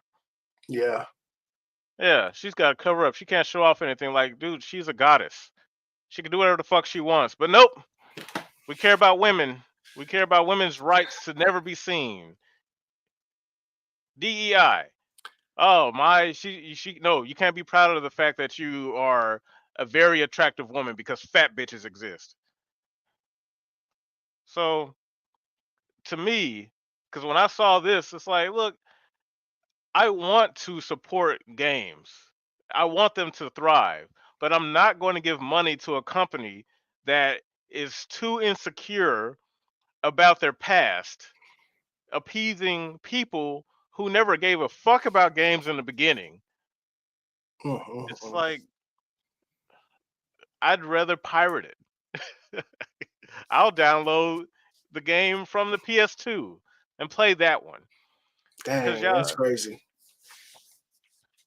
So That's crazy, man. that's that's It shows what the times are. yeah, and I'm like the times don't have to be this way. Like people, they keep thinking that there's like, oh, there's nothing we can do. It's like, look, we've been ostracized from the industry we helped built. Like the industry wouldn't Mhm. be where it is today without us being fans, passionate fans about the things we love, the games we play for over going on 33 decades. And it's just like I hate to see so many of these games go down the toilet because they're trying to appeal to a group of people who never cared to play them in the first place. These folks effectively just came in and took our shit. It's so terrible, man. It's so terrible. Yeah. So as far as I'm concerned, I'm like, yeah, Capcom is dead. This isn't about saving them because the industry, like I said, too much money got involved, and now they have so much money they can fail upwards. No matter how many game studios they close down, the only game studios that are going to close down and hurt are the ones where talented people actually work. But True. they'll find another 50, 200 million to make fucking Concord.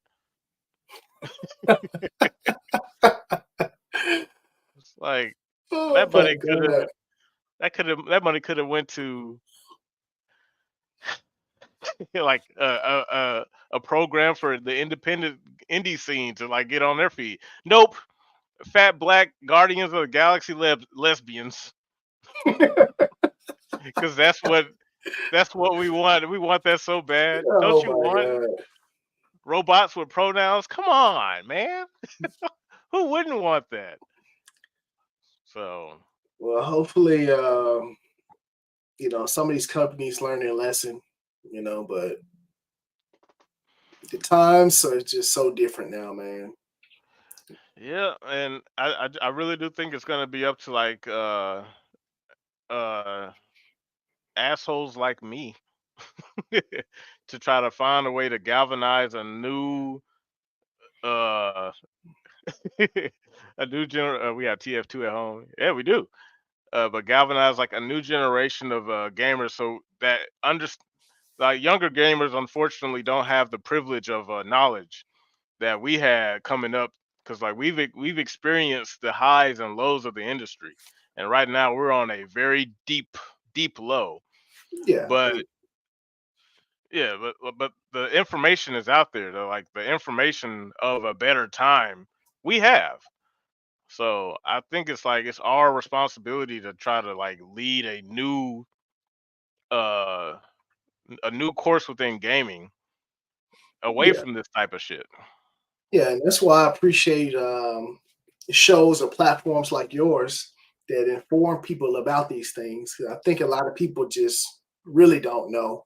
Um, they don't really know what's going on. So when Mm. I get to see, you and others come out and tell things like it really is, it warms my spirit because I think a lot of people are waking up in gaming. And I just say, just keep fighting the good fight, man. Just keep fighting the good fight. Yeah, because like I don't want to make it seem like it's all doom and gloom because it really isn't. Like there's stuff that's already out there, and like just like how it is with Linux, like yeah, it exists, but people aren't aware of it because they're so used to what's common or what's already here. This is Yeah, easier. It's convenient for me. It's like, yeah.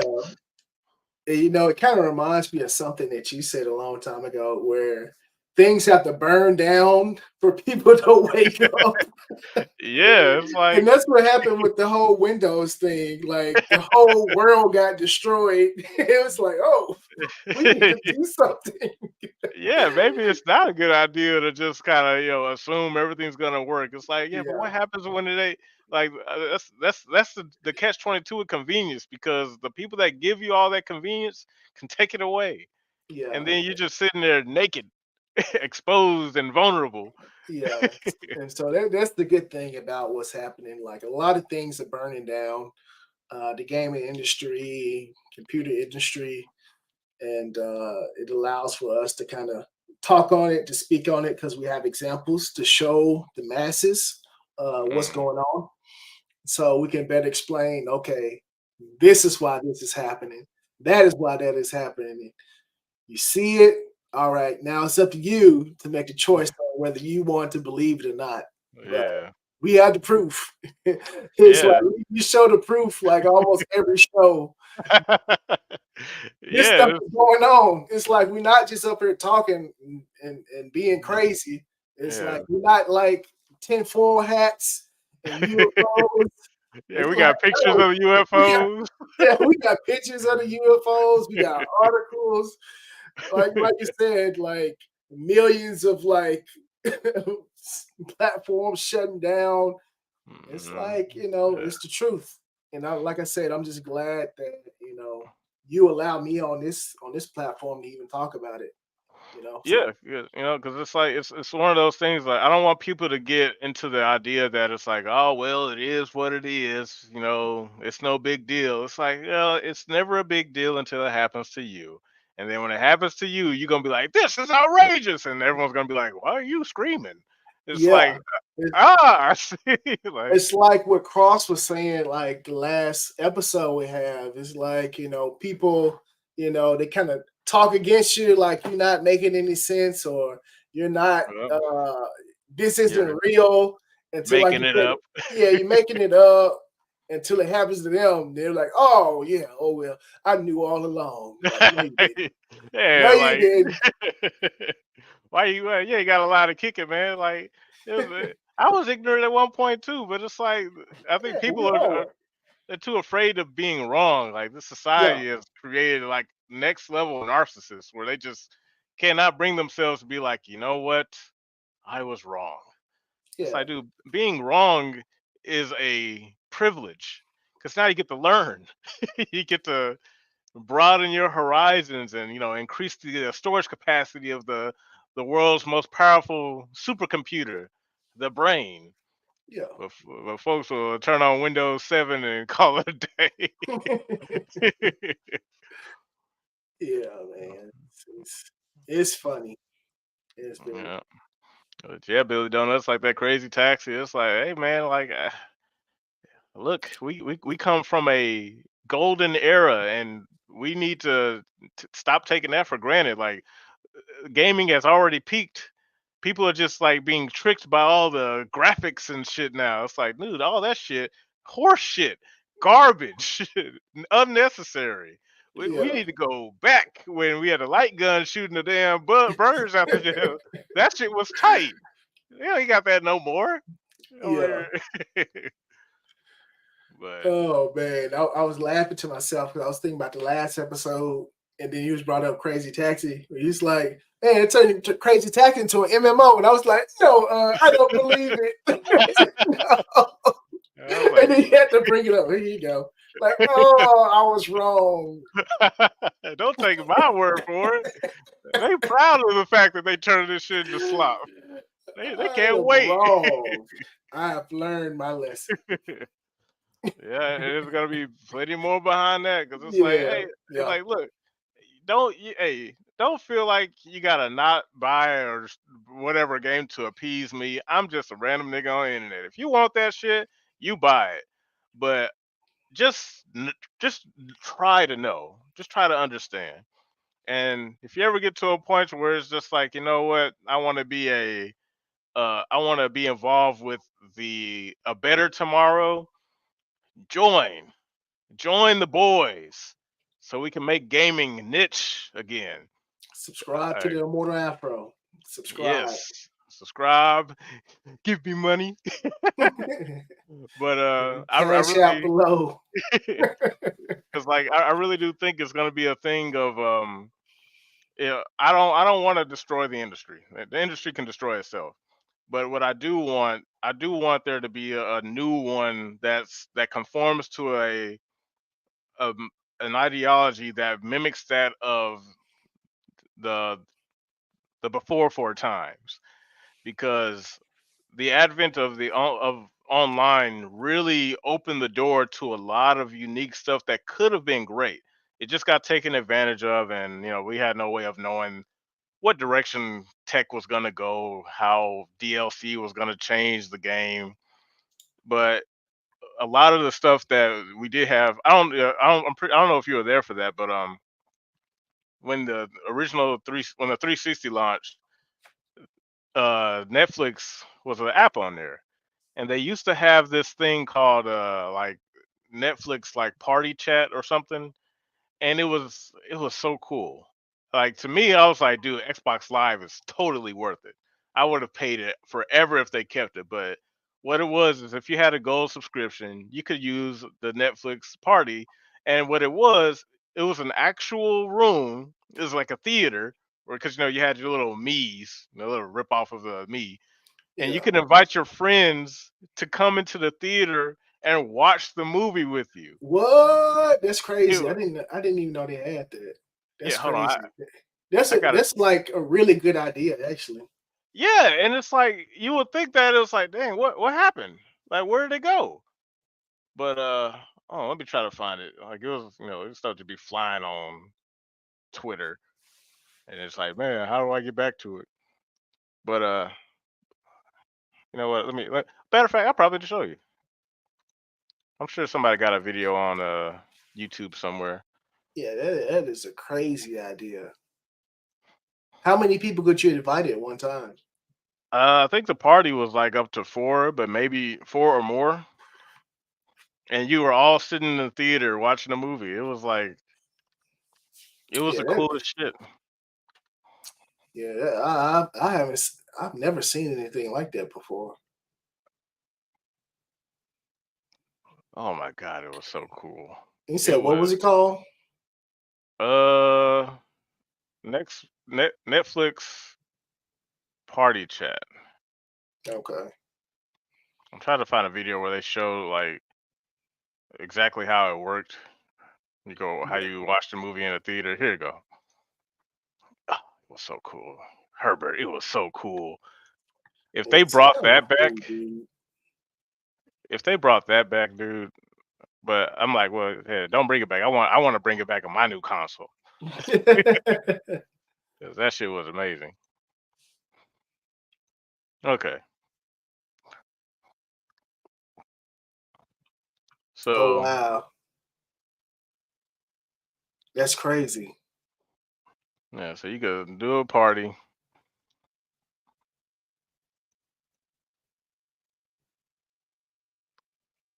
Me and Chris, we watched the original Mortal Kombat. Oh, for And real? yeah, you can emote in the crowd like "Yay, boo!" It was so cool.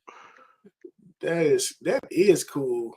I'll try to get in here. You Lord, watch. that's one of my favorite movies. What is it? Lock, Stock, and Two Smoking Barrels. I think is what it's called. Yeah, this shit was like Xbox Live used to be something valuable. Yeah, it was four people. That's crazy, dude. Oh, that boy slid in. Yeah, and the video quality was good. You only needed one friend with a Netflix account and Xbox Gold, because I think Netflix came with it when you had Gold. Wow, This shit was that is amazing. crazy, dude. This was like back in 2009. Like, this was like some stuff that we ain't even able to we just now would be able to do with like streaming and stuff. Man, Netflix didn't got nerfed. It got nerfed. You could be over there eating popcorn. This shit got nerfed to the ground, and it costs twice as much. Wow, bro, that's so cool. Yeah, this is what we could have had, man.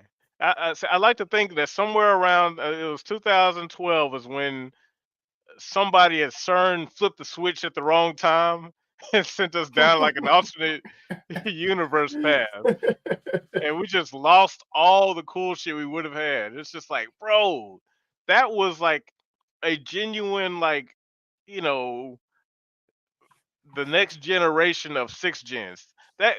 With all that stuff and gaming still being good, 7th gen would have completely blown 6th gen out the water. Wow, But instead, we get this timeline. we get nerfed. Games nerfed, everything nerfed. Yeah, Netflix there and everything more expensive, and we get less. Everything costs twice, 4 times as much, and it's not even including inflation. Game is more Man, expensive. It's like, and I just want to like, I want to get the momentum, the desire for that, the hunger for that back, but away from the current industry. It's got to yeah, be all grassroots, independent, indie, run, maintained, and managed by just like the core people. And when I think of Linux, it's exactly what it's like because the distribution I use is maintained by people who want like Endeavor OS. That's why I have this thing down here or my background Endeavor, and it's one of the best or the best experience I've had with a operating system since Windows 7. Everything's clean. You can customize it. It works. Takes some getting used to, of course, because not wasn't used to using anything outside of Windows. But yeah. it's like it's maintained by a group of guys, and they're just like, yeah, man, just download it for free. If you want to give us some money, that'd be nice. Gave them $70. I'm gonna give them another $70 when I get some money. Yeah. Because it's like I'm going to match however much money in my lifetime that I've wasted on Windows. I want them to have. Because when Windows 10 came out, I didn't want to move from Windows 7, but eventually they forced it. They forced it. They forced me because some of my games wouldn't work because Windows 10 had the exclusive DirectX 12 bullshit. Yeah, some Now, of this is just for my curiosity. What's the difference between Windows 7 and Windows 10? Like, well, what was 7 better than 10 or? Well, you could say 7 was better than 10 because with a lot of technology, specifically software, when it reaches like a certain point, it's matured. Everything works and everything's like compatible. Mm, When it comes to Windows, whenever they introduce another version, it's new, and not everything. It's not like it picks up where 7 is. They build it from the ground up, seemingly with new mhm. software, new features and stuff, and a lot of that stuff don't really work immediately. That's why I the see. move is to like if you're going to jump to another Windows, wait until it matures more. I see. But my problem was that I liked 7. Like 7 was really good. Everyone liked 7. It 7 feels like Endeavor OS. It does what I Okay. needed to do. It doesn't have all this useless And shit. like extra stuff. Yeah, and with Windows, since they were like getting into the whole thing with Xbox, they were like, "Well, we're going to lock a specific pipeline behind 10, which means you can't play video games that easily." It's like, well, Yeah. what do you mean? It's like you need It's, Windows 10. and see, I was just about to say something about that too. Like when I booted up this computer, I was like, why is Xbox on my damn computer? I'm thinking around like this. I didn't know Xbox was on PC. Like, why is this popping up? It's Microsoft, man. Microsoft Windows Box 360 or And I was one. like, hey, don't you want to link your PC to your Xbox? I mean, I don't play Xbox. Why is this even on here? Well, Extra. We thought you might want it, and it's like, oh yeah, just taking up my resources, huh? How do Yeah. I turn it off? You can't unless you know computer shit. It's like, fuck. Yep, and I've been trying to turn it off ever since. And I take it away and keep popping up. Yep, and like that's why I don't like that because I was playing the Master Chief Collection on Windows 7, and that junk would take minutes to load, like Damn. minutes.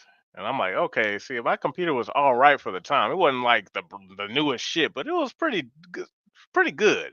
Yeah. I'm like, this game take several minutes to boot. Because at first I'm thinking like I downloaded a virus or something. I was still a little computer illiterate at the time. I didn't realize that it was solely because like, oh yeah, your computer is incompatible with DirectX 12 because you're using this operating system. So my computer could run the game just fine. I was just being bottlenecked by the operating system that I enjoyed so much. And so I was like, this is after I bought the game. I was like, Yeah. so my friend hit me up, hey man, you ready to play? Yeah, I'll be on in just a second. 15 minutes later, I'm like, dang. It's terrible. And I was like, yeah, you got to get Windows 10. I was like, don't worry, it's free. Nothing's free. And that's the thing right there. It costs you what doesn't cost you in money, costs you inconvenience. Yep. We're gonna make this shit inconvenient, force you to get over here. I'm like, ooh, Mhm. y'all. But with the power of Proton and my Endeavor and Linux, Master Chief Collection works just fine. With the power of Vulkan API that simulates DirectX. It's like, fuck you. See, that's all right. Yep. But yeah, like there's always a path. But I'm just trying to make people aware of it, and maybe one day we could build like I think Young Ripper likes to say a parallel economy. It's like, look, we don't have to have this new shit now. I don't think nanite technology, the latest Unreal bullshit, is necessary for gaming to be good. That's just PR shit that'll keep the normies busy. Man, shoot, Final Fantasy 14 been PS3 for some years.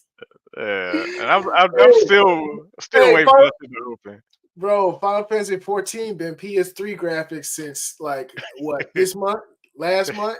And it's not No, even like this that month. much of a It is yeah. not. Yeah, it's not that much of a difference. It's still Yeah. PS3 with like a little bit of shine on it. You Yeah. know? Ooh, the shadows shadow a little more. Yeah, the Like, armor got a little shine to it. The floor shine a little bit, but it's like, man, it's still PS3. I see that grass. That grass, PS3 grass. If I ain't never seen yeah. it. And it's like, and it makes you wonder because like that's a game from the early 7th gen that's still rocking. That joint is It's still just like, going. Millions of dollars. yeah, so that should tell you something. It's like, dude, games don't need to be this super expensive, multi-million dollar sink in order for them to like be great. So a lot of the best games in the world that have lasting power upwards of 2+ decades were made when the biggest game was like not even 400 megabytes. Mhm. It's like a Final Fantasy 7, like man, shit trash. Remade it, made it into some trash. Go back and play the other game. John, not even a gigabyte. Like, bruh, how? How? I swear. That's the way it is. Yeah. What else you got on the docket, my bro? We covered all our main stuff. Did you want to talk about the Evo announcements? You know what? Let's save it for another time, or unless you want to do it. I mean, Hey, I thought we were gonna. we can go for did you say you want to try tomorrow? Yeah, 'Cause I'm yeah, off. yeah. Okay, let's do it for tomorrow because we hit our 2 hour mark. We'll try to keep the show no more than 2 hours. Last time was just you know shit happened. We was glad to be back. We were glad to be back. Yep. But folks, don't forget to find and follow me on all of the necessary social medias. I am currently streaming to Twitch, YouTube, and X Let me pull up my X so y'all know where to find me. You can find me over here on X.com, not a prawn site. Right here, the at Eternal Afro Josh. You can follow me there, where a lot of my content will be migrating to, because YouTube is a little hit and miss when it comes to my spicier takes. I'll eventually get post more of my stuff on Rumble after I update my StreamYard account to premium, so I can stream in more places at once. Right now I'm just going to 3. But yep, X is where I spread all of my very, very colorful opinions. And if you so wish to, follow me on all my stuff saves on my YouTube for now, unless they get rid of me. But YouTube has all of my live streams. You can check all that stuff out there. And don't forget to give my good friend H3 the Game a follow. Yeah. Word has it that he's gonna start putting content up again. Oh yeah, on my channel, you can visit my YouTube channel at H3 the Game, or you can watch me stream gaming on Twitch at H3 the Game. So. Here's this channel right here. H3 the Oh Game. man, look at that beautiful channel. All those videos. You mean a month ago? But you know what's funny? It surprises me at how hard I was going. I was Yeah. going so hard, bro. Well, we get back into it, man, because we got to keep the content rolling. That's what we're trying to do, trying to make this full-time gig and promote a better gaming generation, a better gaming industry for gamers by gamers, for gamers by gamers, where we make gaming niche again, Oh yeah. only for gamers. Well, folks, thank you for watching. I am your Mortal Afro Josh. This here is H3 the Game. And of course, we'll see you on the next upload, which may be tomorrow. Man, tomorrow's looking pretty good. And tomorrow's my birthday, so you got to give me something. I almost forgot to say. Tomorrow is a birthday. I'll be years old. You'll be old man years old. Yeah, I'm already old, man. But until next time, y'all take it easy. Peace. Oh, that's not Peace. okay. There it is. All right. Laters.